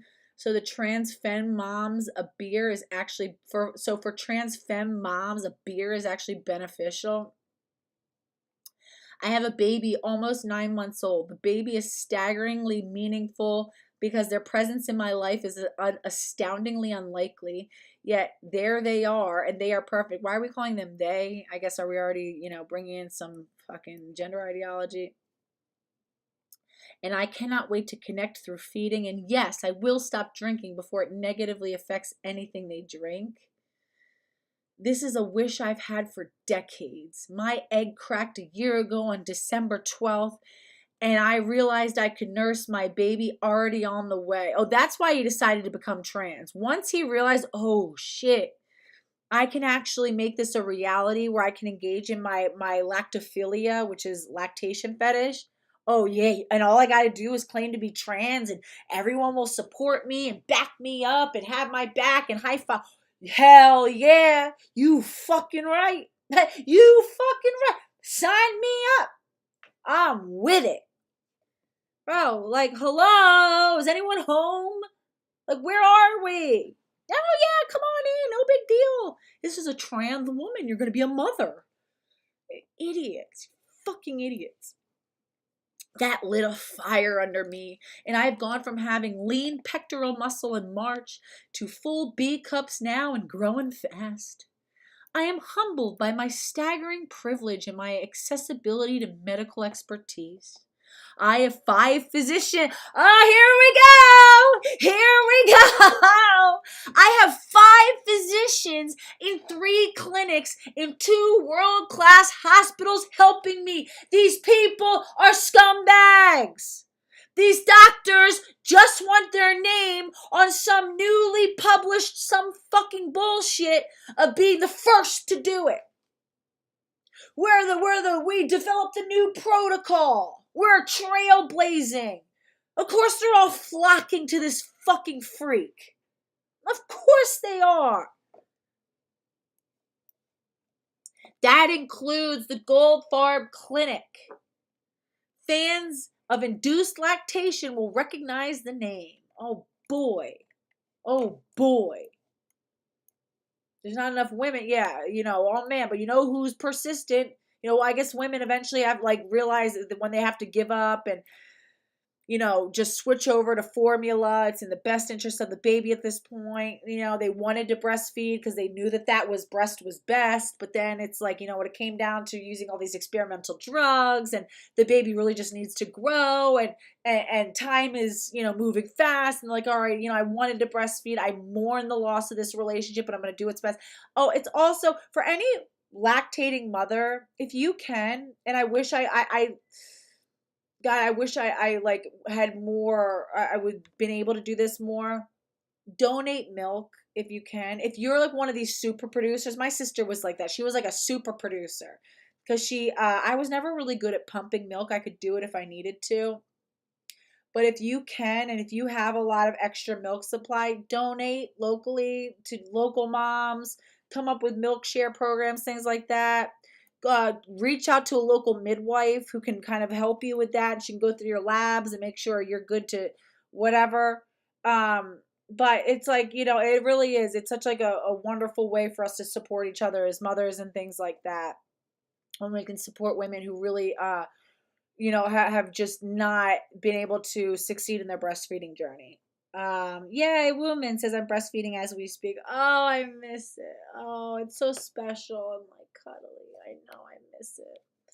Your body, your brain is just dumps with like oxytocin and serotonin and dopamine every time you breastfeed and you like fall in love with your baby, and it's really special. It's not just for the physical benefits, it's also for the emotional, psychosocial benefits of the mother and the baby. And that's another thing that I say is so sick about these men not realizing, again, they love to make it. I like how these men, like for example, this Julia Mallott, his wife isn't even pregnant yet and he's already putting a bunch of doubt in her head about whether or not she'll be able to breastfeed. Oh, she won't be able to. No, it'll probably be much too stressful for her. What the fuck are you doing? That's the worst thing you could do to a mother, is sit there and have her convinced that she's not going to be able to succeed. I'm sure this woman wants to breastfeed. No, but of course, I guarantee you, watch and wait. If this guy ends up having a baby, how much do you want to bet? 9 times, 10 times out of 10. Oh, unfortunately, she just wasn't able to do it, so I had to step in. We had no other choice. Now, fuck you. How about as a man, as a father, as a husband, you step up and create a scenario in which your wife is supported to succeed in breastfeeding. That's almost always the problem. It's always some like dumpy ass fucking husband who isn't support. The woman almost like women who don't succeed in breastfeeding. And I don't even like to say that they fail. People fail them. They are failed by those around them. They don't have the support. They've got to rush back to work. Their husband doesn't get it. There's enough support. They don't know, they don't have the support of people around them who know what they're doing. They're ashamed about, again, it's another problem with the sexualization of breasts. Women won't leave the house because they're afraid, oh God, a nip slip, but I can't do it under a cover because the baby doesn't like it. To me, it's always a failure of the people around a woman, and if a woman so-called fails to breastfeed, it's a failure of the people around her. She'd probably be too sick. Yeah, I'll have to step in. You're sick. First of all, do you know how much women benefit from breastfeeding? For one thing, every time you breastfeed, it causes your uterus to contract. Breastfeeding is so critical, especially if you have a lot of bleeding postpartum, which can make you sick. It can make you anemic. It can make you exhausted. It causes your uterus to contract back down to its original size. And every time it contracts, it stops the bleeding. It helps mothers heal from postpartum. It helps mothers take the weight back off. We have to gain weight to sustain and grow life. And our bodies weren't designed that, we just pile on a bunch of pounds during pregnancy and then we just become obese for the rest of our lives. And it destroys our health and our quality of life. No. Our bodies have stuff under control. We just got to follow the protocol, right? Our bodies, the things we're so out of touch. No. Do you know how many calories are burned every time you breastfeed? It helps you take the weight back off, right? It also, it is one of the greatest natural protectant factors against postpartum depression. Every time you breastfeed, it forces you to slow down and stop. Whereas, okay, say, your baby's crying You could prop a bottle up and just leave them there. No, it forces you to stop, slow down, take a break, go lay down with your baby, breastfeed, and you can, I'm not saying like, there are so many strategies for learning how to breastfeed, and when you do have to be on the go and you do have like things around the house to do, especially like using like a sling, ring slings were my favorite, or even a pocket pouch, or even Moby wrap, or if you get, there's, my area has some really great resources for baby wearing. They let you try on all different types of carriers. I love the ergo.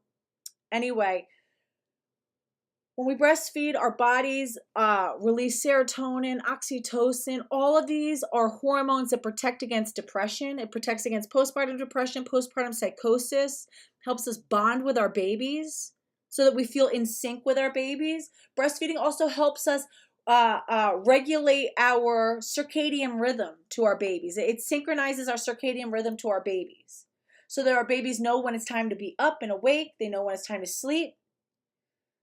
Co-sleeping is actually, I advocate for co-sleeping if you're not on medications and you don't drink alcohol and you don't have some other neurological reason that it's not a good idea.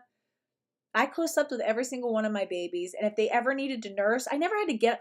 Let's talk about what's more disruptive to mothers, right? So you think it's more disruptive, like also, again, and this whole idea that, oh, she needs to sleep through the night. You know what that's going to do?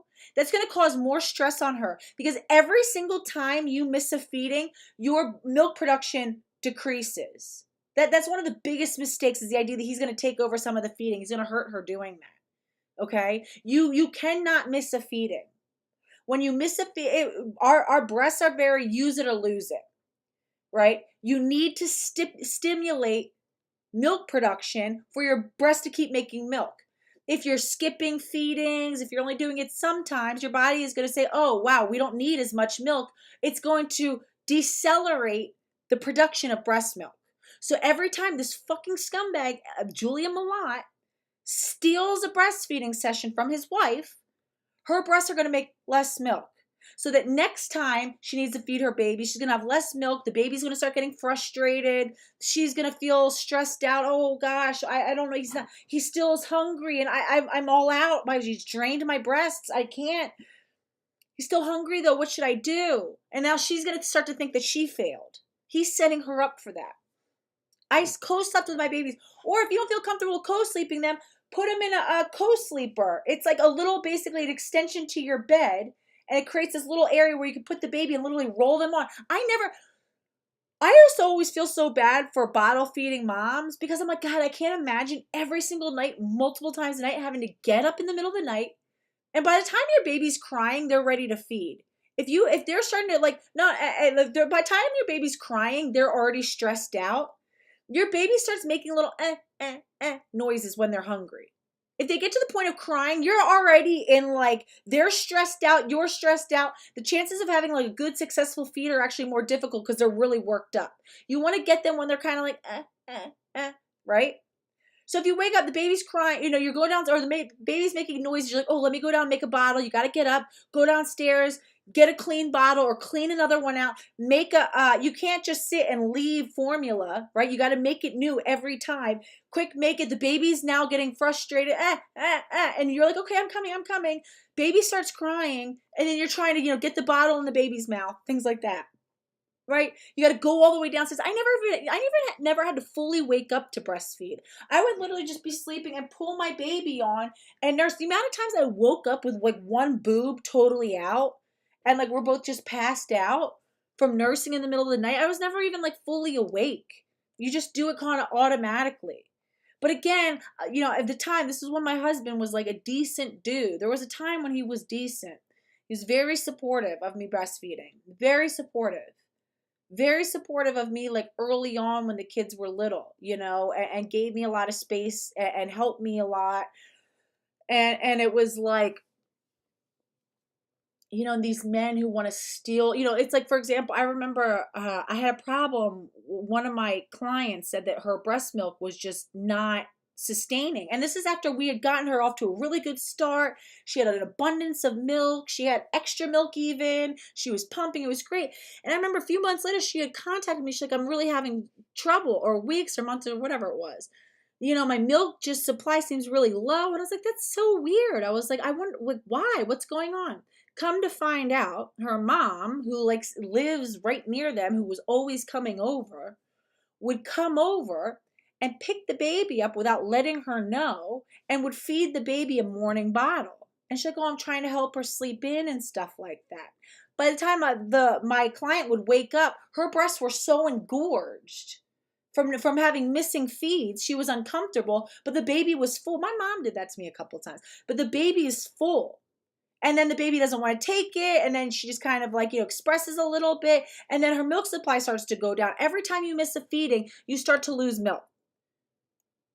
He's already setting his wife up with this kind of insecurity. Oh, you probably won't be able to handle all that. You're going to need me. Yeah, she can't, her body, she's just sickly.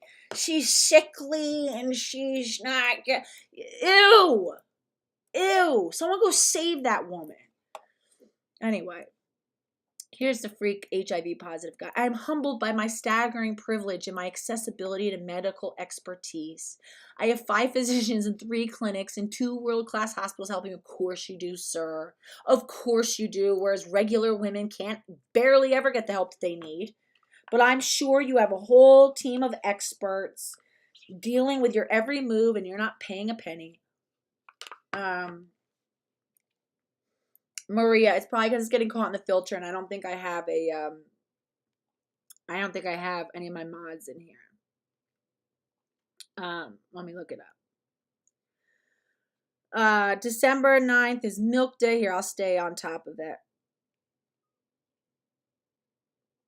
Yeah, woman, breastfeeding is so easy when you are able to co-sleep. Oh, I didn't know that. Tough Love says, didn't his wife chop off her tits? That's what's so crazy.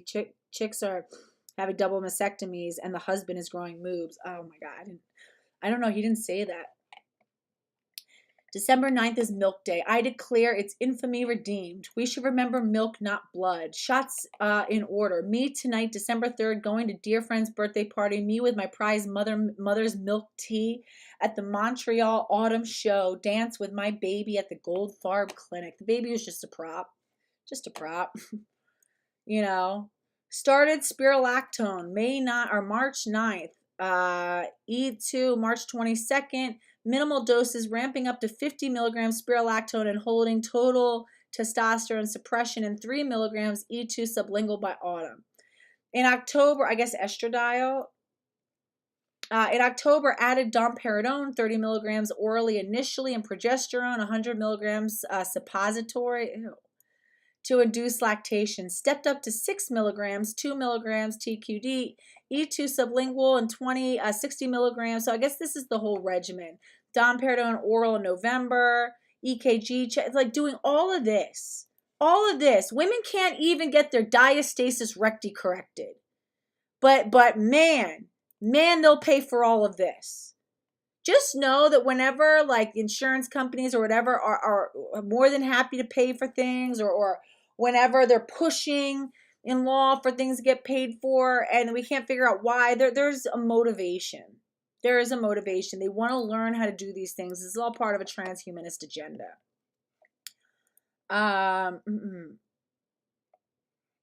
Jesus Christ. Let's see. Induction attempt December 7th with a blood test, later revealing peak trough estrogen. Oh my God, let's see. Last weekend, I was dancing and felt the incredible complexity of my own breasts. It was revelatory.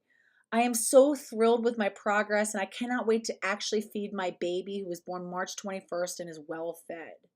I cannot wait to steal feedings from my wife. Ew, and she's probably way young, too. Jesus Christ. All right, so let's see. What time is it? All right. Well, Let's take a look. I'm against child transition. But that's an argument that we Sorry. need to be able to at least answer and grapple with and have an answer to. And we won't have that if someone like you doesn't put it out there. And you'll get scared away from doing it if you get piled on. So Piled on. yeah, I think that's such a good point. Okay, here we go. So this is Benjamin Boyce's wife. What's her name? What's her name again? Leslie. The Radical Center. So she is a trans rights activist, a moderate trans rights activist who engages with, these pseudo gender critical. She's very involved with GenSpect, which is a trans rights organization. It is, in my estimate, controlled opposition to WPATH, and they've up in the red shirt here is Leslie. That's Benjamin Boyce's wife, and the left is some rando, and then the bottom is Julia Mallott. All right, real quick. Let's see. Okay, hold on. All right, so 5:20. Let's take a listen. I tried to get some timestamps for this. She's praising them as esteemed guests. That being said, there's also sometimes when it is, and I think I'm well positioned to identify those cases because now I'm in this odd spot where I'm very well known, especially up here in Canada, and gender critical. He talks about how famous he is and well known a lot. It's here, let's rewind.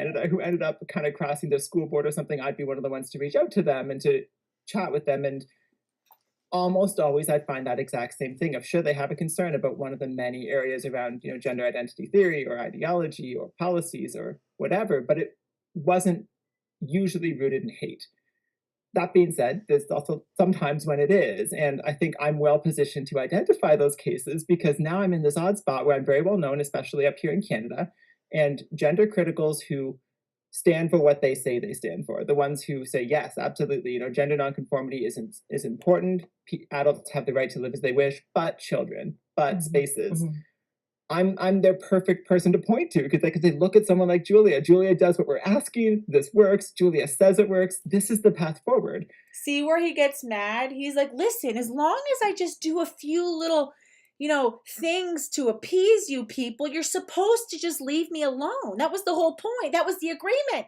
I said I wouldn't force you to use my pronouns, but if you don't, he'll I'm sure he's the type of guy. He's no, I would never force you. But if you don't use his pronouns, that he's gonna be yeah, you're in opposition, right? Oh, and I'm not using. It's and that's the whole thing. These so-called good trans are no, there's supposed to be a formula where we're allowed to fly under the radar.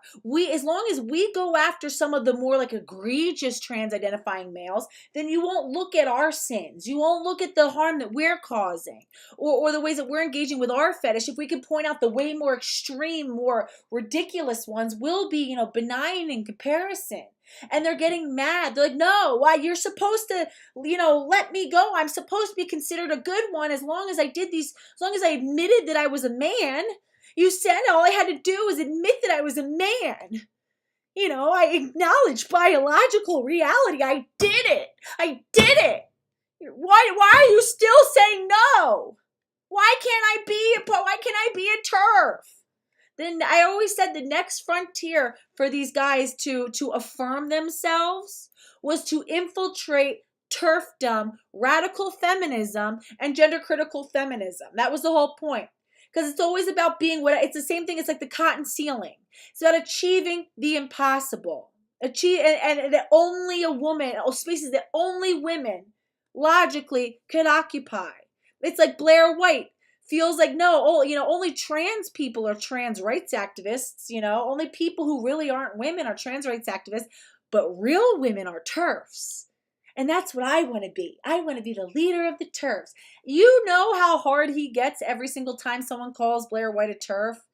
He's creaming himself. You understand that, right? These are trans rights activists. They're using us to affirm them. They're using us to get off. And you have idiots like Leslie and whoever this rando is that no one cares about are sitting there. Oh yes, come right on in, sir. Come. Oh yes, Julia. Oh, she's a lovely, lovely trans woman. A lovely trans woman. And then there's a whole nother group who Yeah. really, really dislikes me because they do have contempt and disdain for trans people, and it pisses them off that They do have, oh, right, because that's all that it is. He always talks, it's so funny. It's like, yeah, of course, because if us loving women and us caring about children and us seeing you for the manipulative, like worm that you are, and seeing this, I can't wait to talk to John Mueller, because we've been talking like behind the scenes a lot, and he's like, these women are either so naive or they're intentionally complicit. One or the other, I don't know. But they are literally, he goes, I understand these men, and this is all a strategy that are used in a variety of ways for them to act out the way that they want to act out, and they are laughing their way to the bank as all of these women, they've somehow managed to get all these women to fight their battle for them so that they can indulge their fetish in peace. And everybody's sitting there, trying to make this like a human rights thing, argument, debate. And these women are doing all the legwork for them, and they are just so thrilled. He's like, it's really, really ridiculous that these, some of these women just cannot see it, and they are some of the biggest enablers. What I'm doing, because their friends like me and then maybe they don't, and they don't really have a good talking point against me without saying, no, we just don't want you to dress that way. Yeah, no one has a good talking point against you, Julia. Simon, or whatever your name is. I am supposed to be one of the good ones. Like, you can hear the like autism in his voice. I don't get it. They just don't like me because I'm trans, and that's what it is. Well, no, you're not trans, because trans isn't a thing. You're a man who insists on co-opting our lives and crossing our boundaries. That's always been the problem, sir. You claim to get it. Clearly you don't. Clearly you don't. This isn't about gender nonconformity. This isn't about gender nonconformity. This isn't about wearing things because you like it. You're wearing it because it's women's clothing.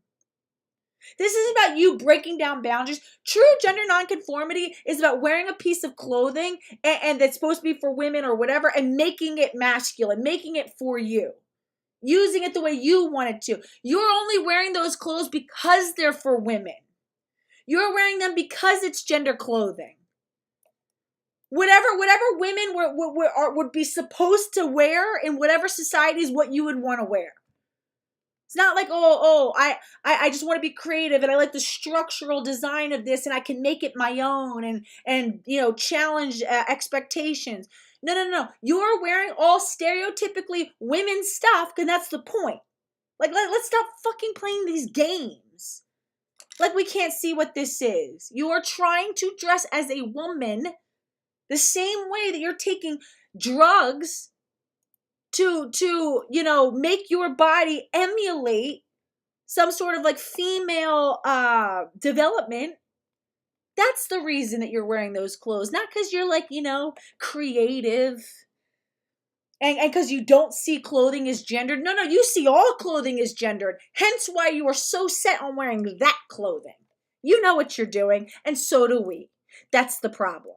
We're not like Leslie, who sits there saying, oh, he's very lovely. It was lovely speaking with Julia. Me and Benjamin really enjoyed our time with Julia Mallott. No. Leslie has no idea how to safeguard for her life. And Leslie is built, again, right now, the most lucrative position to take is this sort of like moderate TPA. These are still TPAs. They're still trans privilege activists. But now it's like the whole moderate one, the pro Buck Angel and pro Blair White.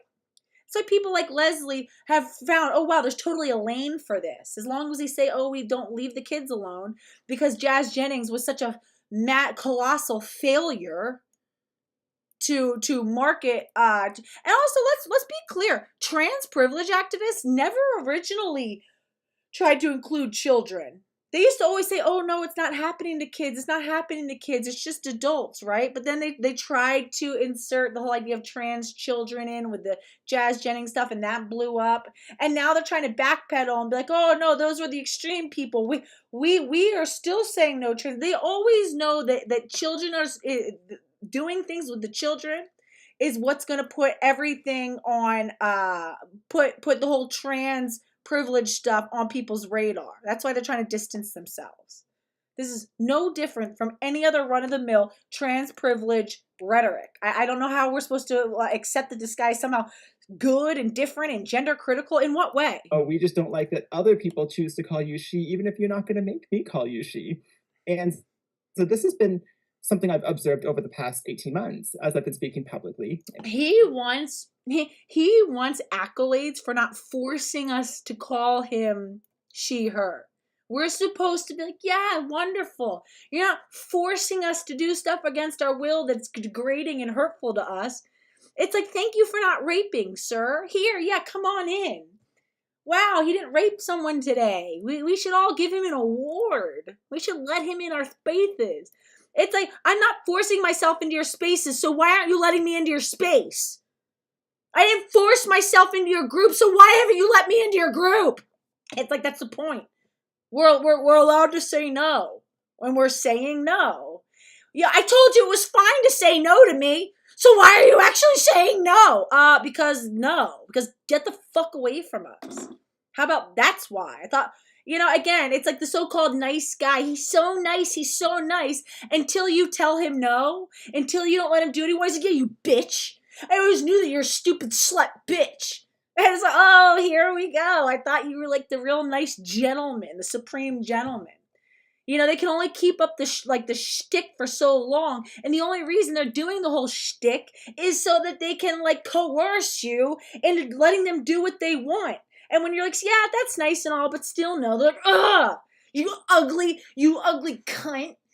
You're just mad because nobody wants to fuck you. You're mad because you stay at home and you scoop litter box all day because you're an ugly bitch. And it's like, oh, okay, sir, calm down. We didn't see this coming. And I've noticed that there isn't always a lot of awareness of that within. Leslie's not agreeable. So Rebecca says Leslie is far too agreeable. No, she's not. She's not agreeable when it comes to ultra gender criticals. Not agreeable when it comes to women who say no. She's agreeable to these dudes, and that's the thing, right? Trust me, she does not play when women are trying to hold the line and say no. Just agreeable to these dudes. Gender critical circles, because even your own friends, right? Maybe you don't know exactly where they stand, what's motivating them, because there's these shared concerns about school policies, or there's these shared concerns about one of the many different spaces and the discussions that can be had around that. So going into Gen Spec, I was apprehensive, but I've been apprehensive in many places. I try to put on a confident front when I go to protests, when I go to speak in front of large crowds, but I know that these are crowds that may have people who don't love me. And so I didn't know what I would find. There were lots of people there, such as yourself, who I knew would be there, and I was excited to meet in person. There was a few people there who I was quite certain I knew where they stood on me and that it wasn't going to be positive. And there was, of course, plenty of other people I knew nothing about. And I tried to stay as open-minded as possible. I was not there. I didn't want to come in kind of primed with a certain impression. But I'd be lying if I said I felt comfortable at the conference. And by that, what I mean is I could sense that I was different and out of place. Oh, wow. I thought the Gen Spec conference wasn't there to accommodate anybody's comfort. Isn't that what you told all of the women who said that they felt violated by having this Phil Illy there openly engaging in his fetish and peddling his book? I thought we couldn't view Gen Spec as a safe space, and that's not the point. And we are just all snowflakes for expecting that, and everybody came as adults, and no one's gonna protect you or your feelings. Oh, which is it, bro? Which is it, bro? I could sense people's discomfort, and that's normal when I'm at these events. It was different at Gen Spec, though, I think partly because I wasn't a speaker and I wasn't a known commodity, so to say. Up here, usually, when I show up to a protest now... He's so mad. He's so mad that the whole hubbub happened to Phil and not him. He's like, yeah, I was just surprised. I guess nobody freaked out about me. I mean, I'm really well known. You guys would be really surprised. I walk out the door here in Canada, everybody knows who I am. I'm like practically I'm like a household name. I'm not to like toot my own horn, but like I show up to these protests, they're like, oh my God, it's Julia Mallott. Oh, shh, whoa, yeah, it's Julia Mallott. Yeah, no, they totally.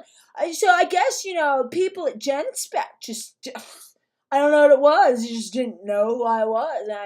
They freaked out at Phil because he was just being a dick and totally taking up all of the attention. And maybe I was just wearing something I normally would wear to work, and then Phil comes up in this like raver blue dress outfit, and I'm just like, this dick, he always like, next time I don't know, next time I guess I'll have to wear something like that, whatever it was. I'm not sure why they didn't pay attention to me as much as Phil. Like, he's so pissed that like Phil got all the attention. He's so clowny. Just listen.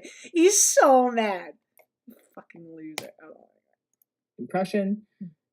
But I'd be lying if I said I felt comfortable at the conference. And by that, what I mean is I could sense that I was different and out of place. I could sense people's discomfort, and that's normal when I'm at these events.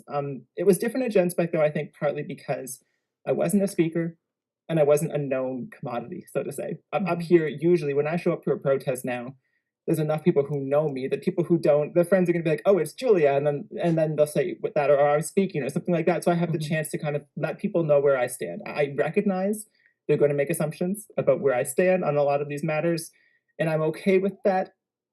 But it's helpful when I have the opportunity to put out that counter narrative of what I stand for and what I believe.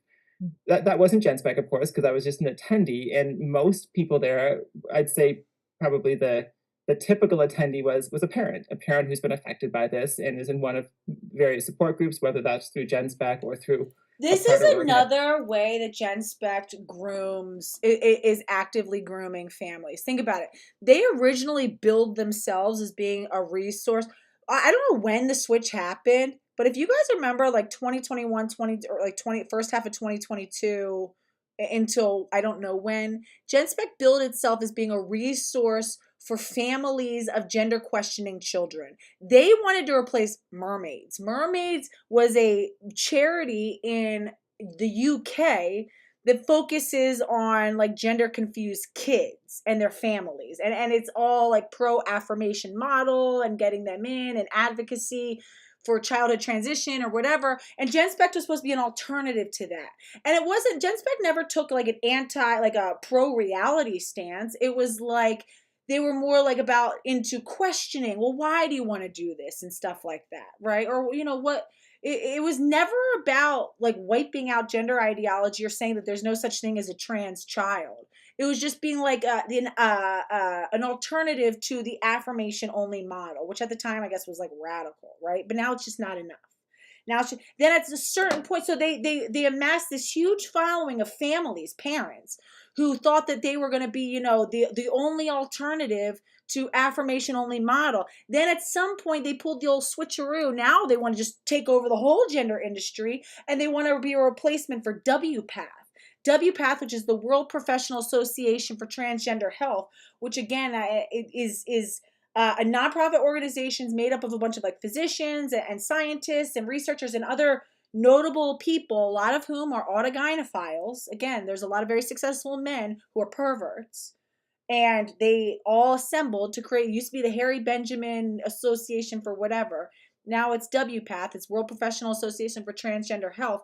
They develop all of the protocols that pretty much everyone uses. If you look through any, like the American College of Obstetricians and Gynecologists, the American Academy of Pediatrics, the American Medical Association, all of our big either governmental or non-governmental organizations, if you look at their transgender policies or their, gender non-conforming transgender policies, it's always cited as being in line with WPATH recommendations. WPATH is the one who sets the protocol. So now GenSpec changed its sights from wanting to replace Mermaids, which is focused on children, to wanting to replace WPATH. They still have their initial huge following of families. Originally it was moms and dads who like didn't know what to do, and they all got roped in by Stella and gang being like, no, we have the alternative for you, we'll help you. And they created these organizations that were led by people like Debbie Hayton, and I remember their whole thing was, Stella said, we can't just tell them that gender isn't real and that trans isn't real. They're not going to listen to us. They do better when they hear from it from trans people themselves. So they said that the only way that gender confused or trans identifying kids were going to listen to adults saying that like transition isn't the way is by having transitioned, post-transition, trans identified adults tell them like, huh? Yeah, don't do what I did. I love what I did. It's wonderful for me, but it's really not the best for you. So it's like, again, so the reason why it was filled with parents is because that's who they're grooming now, with all this nuanced discussion with Phil Illey and Julia Mallott. Organization probably doesn't have a particularly positive outlook on trans people because of what they've experienced. And so I was uncomfortable. Then, of course, there's the speakers, and same thing. You know, some speakers I thoroughly enjoyed and got tons out of their presentations. Some speakers Night Watch says, Lord, I'm offended by women being able to be gender non-conforming. But I'm sorry. Are women raping men? Does sex have life-changing consequences for men on the level that it does for women? Have women been controlled by their clothing? I like how men pretend to have all this like fake outrage about, oh right, as if women have not been controlled in their clothing, their presentation since time immemorial by men. Bro, shut up. This is about safety. Men and women are not the same. We don't pose the same risks to you. Yeah, guess what? When all things aren't equal, when all things aren't the same, men and women are not identical, we don't pose the same risks, then yeah, trying to apply identical strategies and identical expectations on two non-identical things doesn't make sense. Men are the ones who are preying on us. On us. Yes, we can have different expectations. I actually wouldn't give a fuck if there was like a dress code for men and something that women didn't even have to abide by. We don't control your lives the way you control ours. The only reason that women cannot walk around naked at 3 a.m. in the morning down in the middle of an urban environment is because of men. The only reason that women cannot breastfeed openly without care is because of men. The only reason that women have to carry pepper spray or a knife or wear any clothing at all is because of men. The only reason that we need to let people know, hey, I'm going here, you know, if I don't check in at this time, call the cops or you know, be concerned is because of men. When we walk down a street and we're coming up on a dark alleyway, we imagine, oh, a man might be there. You don't have to sit there and imagine, oh God, is there a woman? Is there a woman hiding in the shadows coming to get me? No. So shut the fuck up. It's because of the way that you people dominate our lives. It's because of your actions. It's because of the fact that you're responsible for 98% of all violent crime. Miss me with the bullshit and the fact, go. Why are you policing my ability to wear a schoolgirl outfit around a bunch of children as a grown man? I just went, man. Why are women able to wear pants? Why can women have credit cards now? Go shut up. Wrong place for you, bro. Fucking wrong place. You came to the wrong place. I noticed a lot of pointing towards transgender people, transgender women specifically, as the problem, rather than pointing towards ideas as the problem. And then all that culminated on that final day when Phil's picture was taken. I was actually standing close to Phil at the... People are the problem. He's trying to say ideas are the problem, not people. No, it's actually people. Then, of course, there's the speakers. And same thing. You know, some speakers I thoroughly enjoyed and got tons out of their presentations. Some speakers I noticed a lot of... I guarantee you, just because I know how it is, because look, this is me looking into the camera. So who is it? Someone said that, what is it? Leslie's creaming herself doing her serious I'm listening face. Oh, Ann Beamer says Leslie is totally creaming doing her serious listening face. All right, so let me explain to you how this. She's almost guaranteed looking at herself, right? This is me looking into the camera. This is me looking at the what's it called? At the chat. This is me watching myself. I'm staring at my own box right now. Here, even if I move it, who do I look like I'm looking at? Say Leslie was talking. I look like I'm looking at her. I'm staring at myself right now. I promise you she's watching herself and just thinking, wow, wow, I really am like cornering the market on like. Out of pointing towards transgender people, transgender women specifically as the problem, rather than pointing towards ideas as the problem. And then all that culminated on that final day when Phil's picture was taken. I was actually standing close to Phil at the time and Laura. I decided not to be in that photo because just the way everything was going down, I thought, I don't think I really want to be in this one. He's so mad. He's like, I could have been in the photo. I could have been in it. I just thought, I don't know why I did. Why didn't I just say yes?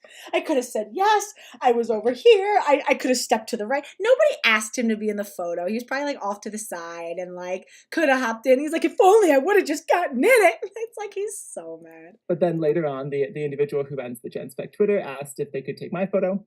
And I said, okay. So I went ahead and did that. And it went not the way Phil's did, viral, but still viral in a certain sense with a lot of really, really what I have called and continue to characterize as dehumanizing comments. And I use that word carefully because I don't mean dehumanizing in the sense of, you know, they didn't call me the pronouns I want, or they didn't say, yes, you're a woman. I mean dehumanizing, like going after my physical features. Yeah, that's so fair. Susie Glucksman says, I'll give her a pass for looking at herself when the other option is looking at, yeah, that's fair. That's fair. I'd probably be staring at myself too. Or calling me really, really, you know, just extremely derogatory language and stuff that, sure, that might be the normal on Twitter. I don't think that's okay. I don't think it's a good thing. So all of that happened. And so I did share and kind of drew attention to that, which I knew would bring more upon me, but I thought it was important because once Phil blew up, the conversation was muddied because Phil himself is controversial. There's the AGP part that he proclaims. There's the style and kind of dress. And as I watched some of the conversation, I thought there's a lot of questions here that are muddy in the water. What if you wore that dress? What would have happened? Well, it's hard to say because you didn't. But then I thought, wait a minute, I wore the same thing I wear to work every day. I didn't push boundaries in terms of the kind of dress. I don't proclaim AGP. So really, I am a biological male who wore clothing from the women's side of Target to this event. And since I didn't share anymore. Right. And that's the point. You only wear clothing from the women's side of Target because it's women's clothing. That's why you wear it. It's not like, oh, I just happen to like this outfit. No. You're purposely choosing that clothes because it's women's clothing. It's not like a coincidence. My story with people, what spaces do I use? What do I call myself? What pronouns do I look for? None of that was even out there at GenSpec. And so anything that people carried forward was stuff that they carried forward themselves. But I'm realizing I am taking up all of the time. So I'm going to stop here and let you two respond. Yeah. No, it's really interesting to hear your experience of that and your observations and what it was like for you. And I as you're talking, I'm thinking you are a bit of a lightning rod. Oh, I'm sorry. Lord Firebird says Brittany Nightwatch was referring to me. I said that I get mistaken as male due to me being a tomboy and the metalhead.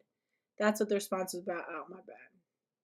So I don't know. Is the other person like joking or something? Well, either way, like I don't, my bad. But it still stands because I do hear that argument a lot, where a lot of men are like, Benjamin Boyce says this all the time. He's always like, what should we start having women in burqas? Like, I'm confused. Women do have so many requirements on their dress, right? All the time. So many social pressures and requirements and comments made, and men have never had to deal with that before, ever. Ever. That's why they don't know what to do, right?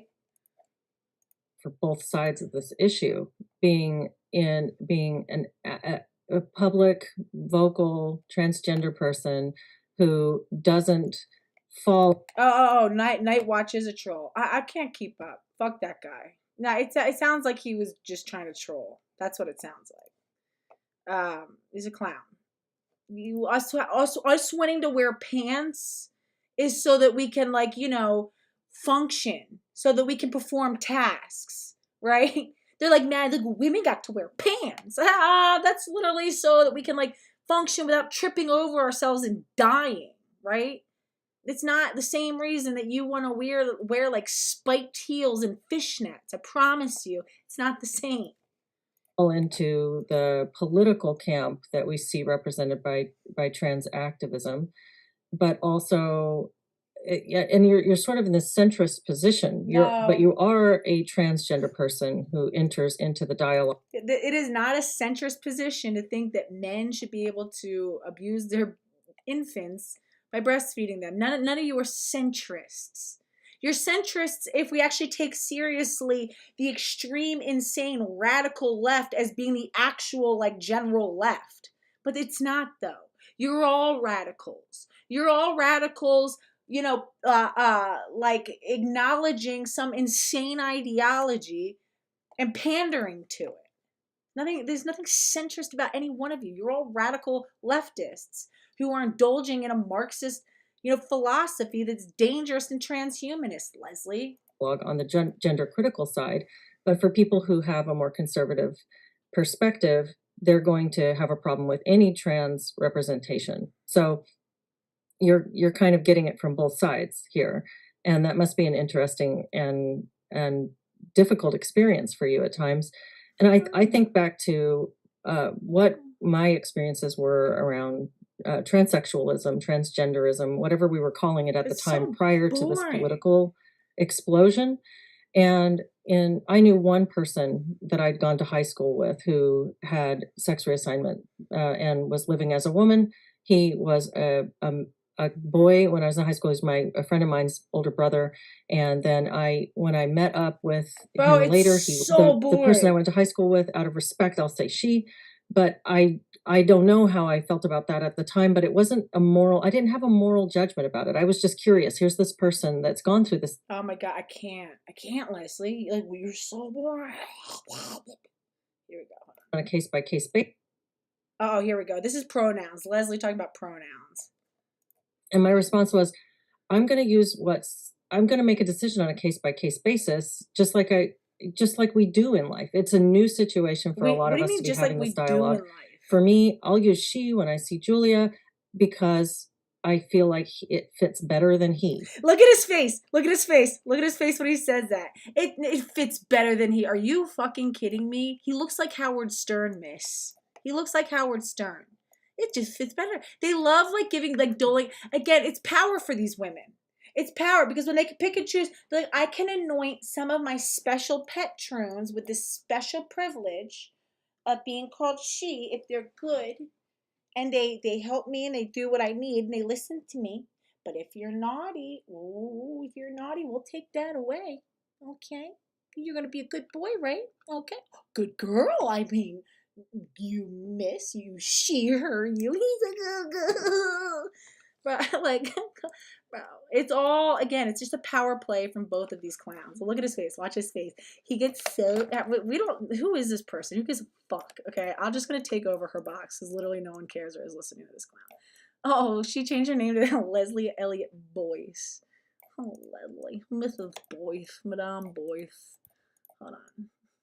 Like, literally this other person has, like, nothing important to say. So we'll just map her out. Right, look at his face. He's so excited. Watch his little, like, delight. And somebody called me out for using she, I think, when I was talking about you, Julia.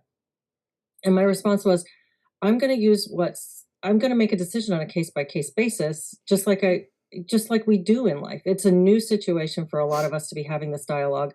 For me, I'll use she when I see Julia because I feel like it fits better than he. That you do you. Nobody. I don't like compelled speech in either direction. I don't like somebody saying you can't say she. He's like beaming with pride. He's beaming. He's like, I get to be special. I got picked to be star of the week at school. Like, bro. It's a Leslie. It's all about. It's a power play by Leslie. It's about, like, but it's like, but she thinks she's in control. No, you're not. This guy's in control. Well, and also, again, degrading our language makes it impossible for women to speak about our own experiences. And it'll eventually change in law. Once we change it in use, common use, everyday language, yay, Helena's here. It'll change it in law, right? It'll change. That's what I say. I feel like I have to say it every single time. The reason why pronouns and language matters. If we acquiesce to calling some men who want it, she, her, then what's already started to happen, again, Webster Dictionary defines female as either somebody who is capable of developing ova, eggs, or somebody with a female gender identity, right? Who identifies as a woman, whatever that means. And if we're going to continue using it in that way, then it's not wrong. Language is about how it's used. You have to gatekeep it. And once it changes, like once the actual words change, then all of the laws are just a composite of words that when organized together mean something. When we change the meaning of those words, the meaning of the law changes. So every single law where the word woman appears, and that will change once we're using, again, you're calling him a trans woman, calling him she, her. Once we allow those to become so embedded in culture, it'll be very difficult to go back. It's going to change the legal meaning of things. It will change all of the laws that we fought to make. It's a way to backdoor us legally. Good job, Leslie. Leslie Boyce. Say he any more than I like somebody telling me I have to respect Caesar, or just let me make my choice based on what feels most appropriate to me. So for the person I went to high school with, out of respect, I'll say, just let me do what I want, and without me having to deal with your opinion about it, okay? Like, nobody cares what you think. I'm gonna do what I want. It doesn't matter that it affects all of you. It doesn't matter that I'm hurting all of you by doing it. Just, I don't need to hear your protest. I like how they try to pretend that like women checking them say, hey, bro, stop. That's not a woman. Stop using our language for him because it's going to affect us in the long run, is like policing language. No. Policing language literally means calling the cops and the cops coming in and interrogating you and deciding whether or not they need to charge you with a crime. That's policing language. Okay, protesting that you said something that's incorrect and it's harmful to us. It's not policing language, miss. And you police language all the time. Every time you disagree with somebody, you're policing their language. Anytime somebody says something that you disagree with and you express disagreement, you're policing their language. Saying, well, you shouldn't, or you shouldn't act, you shouldn't say that, you shouldn't think that, you should think this, same thing. Oh, it's coerced language. It's compelled. They love saying compelled speech. How are we compelling you, Leslie? By expressing disagreement on Twitter? It's compelling you? Are we waterboarding you? Are we threatening you with hefty fines? Sort of like New York City is fining small businesses upwards of $300,000 to if a small business misgenders a client or a patron. Oh, you mean, again, it's some women on Twitter being like, hey, don't do that. That's not a good idea. Here's why. Oh, my bad, Les. She, but I don't know how I felt about that at the time, but it wasn't I didn't have a moral judgment about it. I was just curious. Here's this person that's gone through this thing. What's going on? How did you choose this? And how do you feel about it? And how do you feel walking through your life this way? And we have had this narrative in this whole gender critical movement, if you want to call it that, this gender, the people who are opposed to gender ideology, especially with regard to young people, about how, especially as Gen Xers, we grew up in this time when you were free to kind of. Right now, she's looking at him. I guarantee you. See how her eyes position changed? Now she's looking at him for the first time. Dress how you wanted and express yourself how you wanted, but we weren't forcing people to say that they thought of us a certain way. So it's kind of you do you, express yourself, wear what you want, be who you want, and then the refrain is just don't come into women's spaces because we want to keep single sex spaces and don't have biological males competing in women's sports where there's an unfair advantage. And so we had this sort of narrative around some boundaries that we've drawn culturally. And this conversation has kind of exploded that out of the water, which it kind of reveals a divide between, I think, the classical liberal mindset of adults can make their own choices. Your freedom, don't coerce other people, but make your choice for your life, and the more conservative mindset. And so I don't know if that's the proper framing of that, but Jesse, maybe you can speak to that a little bit because you're really involved in some of these dialogues through like Braver Angels and talking to both sides of this. So. Look at them. Look at these women working overtime to give these men talking points, to basically push back against gender critical boundaries and gender critical women. Look at these women working overtime. Look at Leslie going to bat to give this man some kind of like nuanced position that now he gets to recycle. Let's quick take. I can't take her anymore. Let's quick take because I got to get off soon. I have like a few more minutes. My kids are going to bust in at like any minute now. Really quick. Julia Mallott.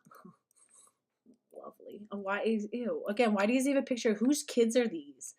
A lot of thoughts. Humanizing the transgender experience. There's no such thing as a transgender experience. Or why are there children? Trans children? Is that the implication that these are two trans children?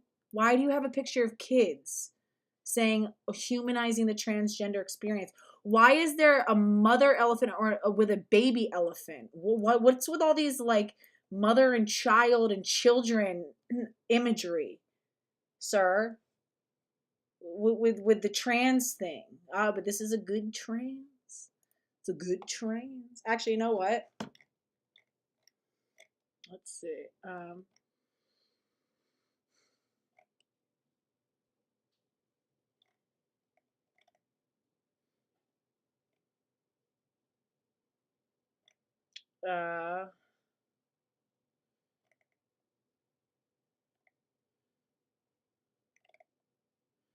Let's see. Again, he's totally taking on, let me be a TERF so I can affirm that I'm way more connected with women than these other, men, trans identified males. That's totally what it is.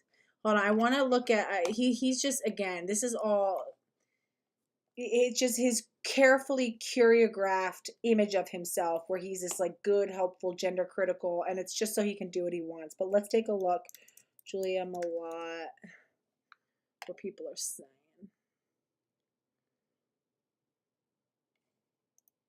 Okay, here we go. Hormones and good breast development. Some transgender women can most definitely produce breast milk in some cases. That is dependent on years of hormones and good breast development. It's certainly not a given, but those individuals acting like it's impossible are just wrong. And there are some studies, such as the ones that NHS references, that do suggest that the quality of breast milk is good. But it's an under-researched area, and there are also studies that are... They looked at like one person. They said that it has similar macronutrient. But again, we don't know how small those margins of error are. And they never looked at micronutrients. They're beyond irresponsible for saying that it's good. They never said it was good. They said it seems to be, roughly similar in macronutrient, which only looks at like fatty acids, like lipids, proteins, sugars, stuff like that, right? So I know. Let's see. Yeah, get this man the hell away from GC. So these are other people. Get this man the hell away from GC groups and events. Maureen called him out a long time ago and came under attack from women who, for some bizarre reason, protected him, which seems to be the whole shtick, is women protecting these dudes. Julia Mallott Petron, AGP, refers to himself as mother of his 17-year-old sister-in-law. So it's his wife's daughter or his wife's sister. Calls himself as mother of his he like masquerades. So I guess his wife got custody of her teen sister because of, I guess, some other issue that they're going through. Now he's like telling everyone that he's her mother. Ew. Wishes to forcibly latch a baby onto his man nipple, make the baby suck it. Canadian hashtag be kind, gender critical women. Have you woken the F up about this pervert you've platformed and mollycoddled yet? Well done. Hashtag trans women are con men. Good job. Agree. hard agree. Oh, that's it? Oh, I'm not logged in yet? I thought I was logged in. I should be. Hold on for 1 second.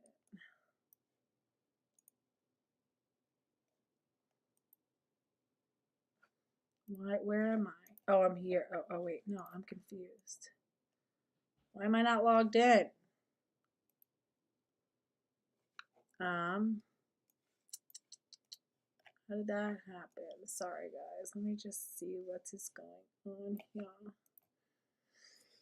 Oh, because I feel like if I was logged in, it would show way more from my, hold on for 1 second. Here, while I'm doing that, while I'm trying to log in, I'll play something from him. Let's see.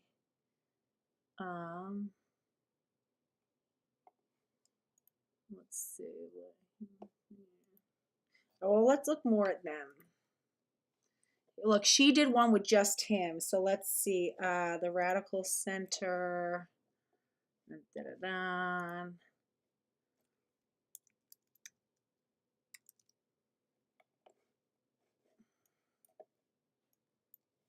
Come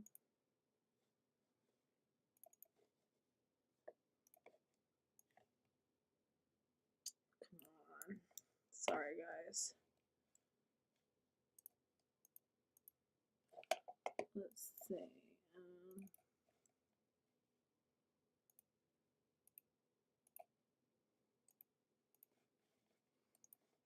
Hold on.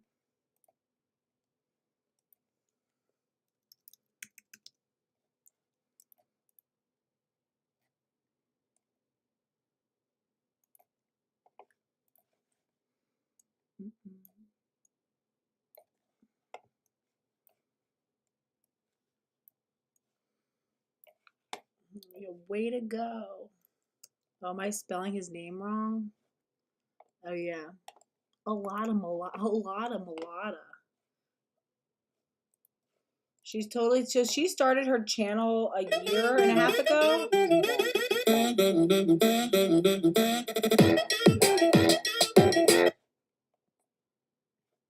All right. Well, hello today. I'm here with Julia Mallott, and I'm so pleased to be able to have this conversation. We just had a little chat right before hitting record, but it's the first time we're actually meeting, and we've exchanged a couple messages on Twitter and stuff. And I've been so I love hearing people who come from a reasonable sort of middle of the road. I'm trying not to say the word centrist because I feel like it's kind of being overused, but centrist perspective on these heated topics. And I've been watching your videos, and I just really love the way you're able to handle some of the gender issues with nuance and respect to and not taking a polar side. So thank you for agreeing to have a conversation with me today, Julia. Oh, absolutely. Thanks for having me. Yeah. So like I said, I've really just been enjoying your perspective and enjoying the balance that you bring to these issues, which seem to be so unbalanced lately. And I wonder, how did you first get involved in speaking about this in a public way? What made you decide to bring your perspective out onto YouTube or onto the internet? Yeah, I'd say it was a roundabout journey. I transitioned a little over 5 years ago, or I started transitioning a little over 5 years ago. And so I went through lots of phases. I went through a hide everything in the closet and don't talk to anybody phase and don't want to leave my house. And then I went through a what I'll call a progressive phase, kind of really diving into that ideology in terms of what I felt affirming. Mm-hmm. And then I had some amazing life coaching about 3 years ago that my work provided me. And it was a year long, and I had one-on-one access to this coach as many times as I wanted a week. And I made the best of that. I was really thankful to have that. And so I read many, many books with all kinds of diverse backgrounds and perspectives. And coming out of that, I realized some of the thought patterns in myself that was leading to a lot of the struggles that I was encountering. And it was easy to offload those on everybody else and say that it was society or it was individuals. But I kind of realized I'm empowered to make my life whatever I want to make it.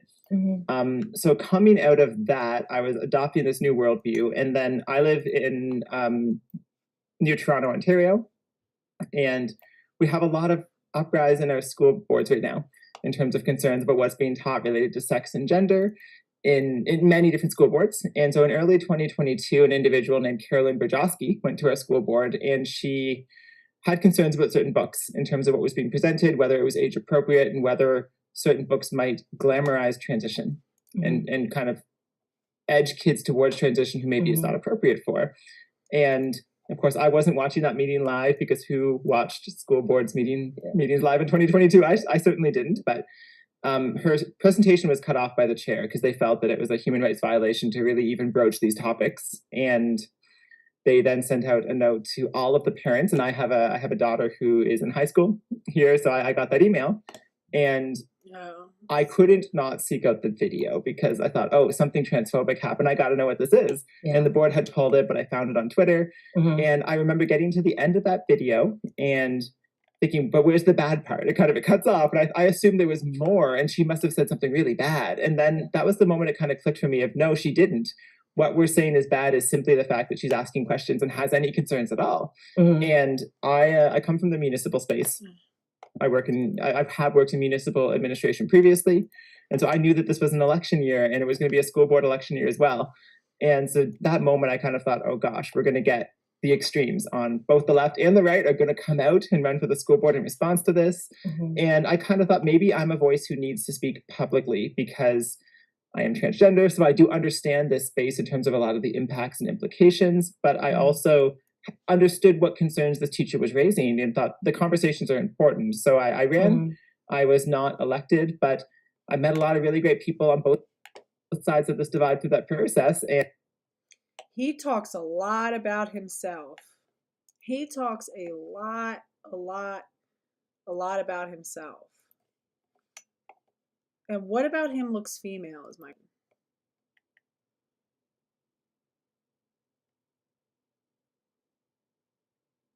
Come on, sorry. It's like, of course.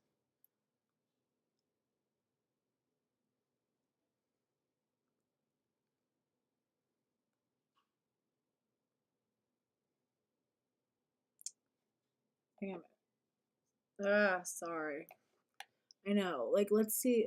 It's just in Julia's introduction, Julia's essay, centrist transgender. Oh, let's hear the centrist transgender movement.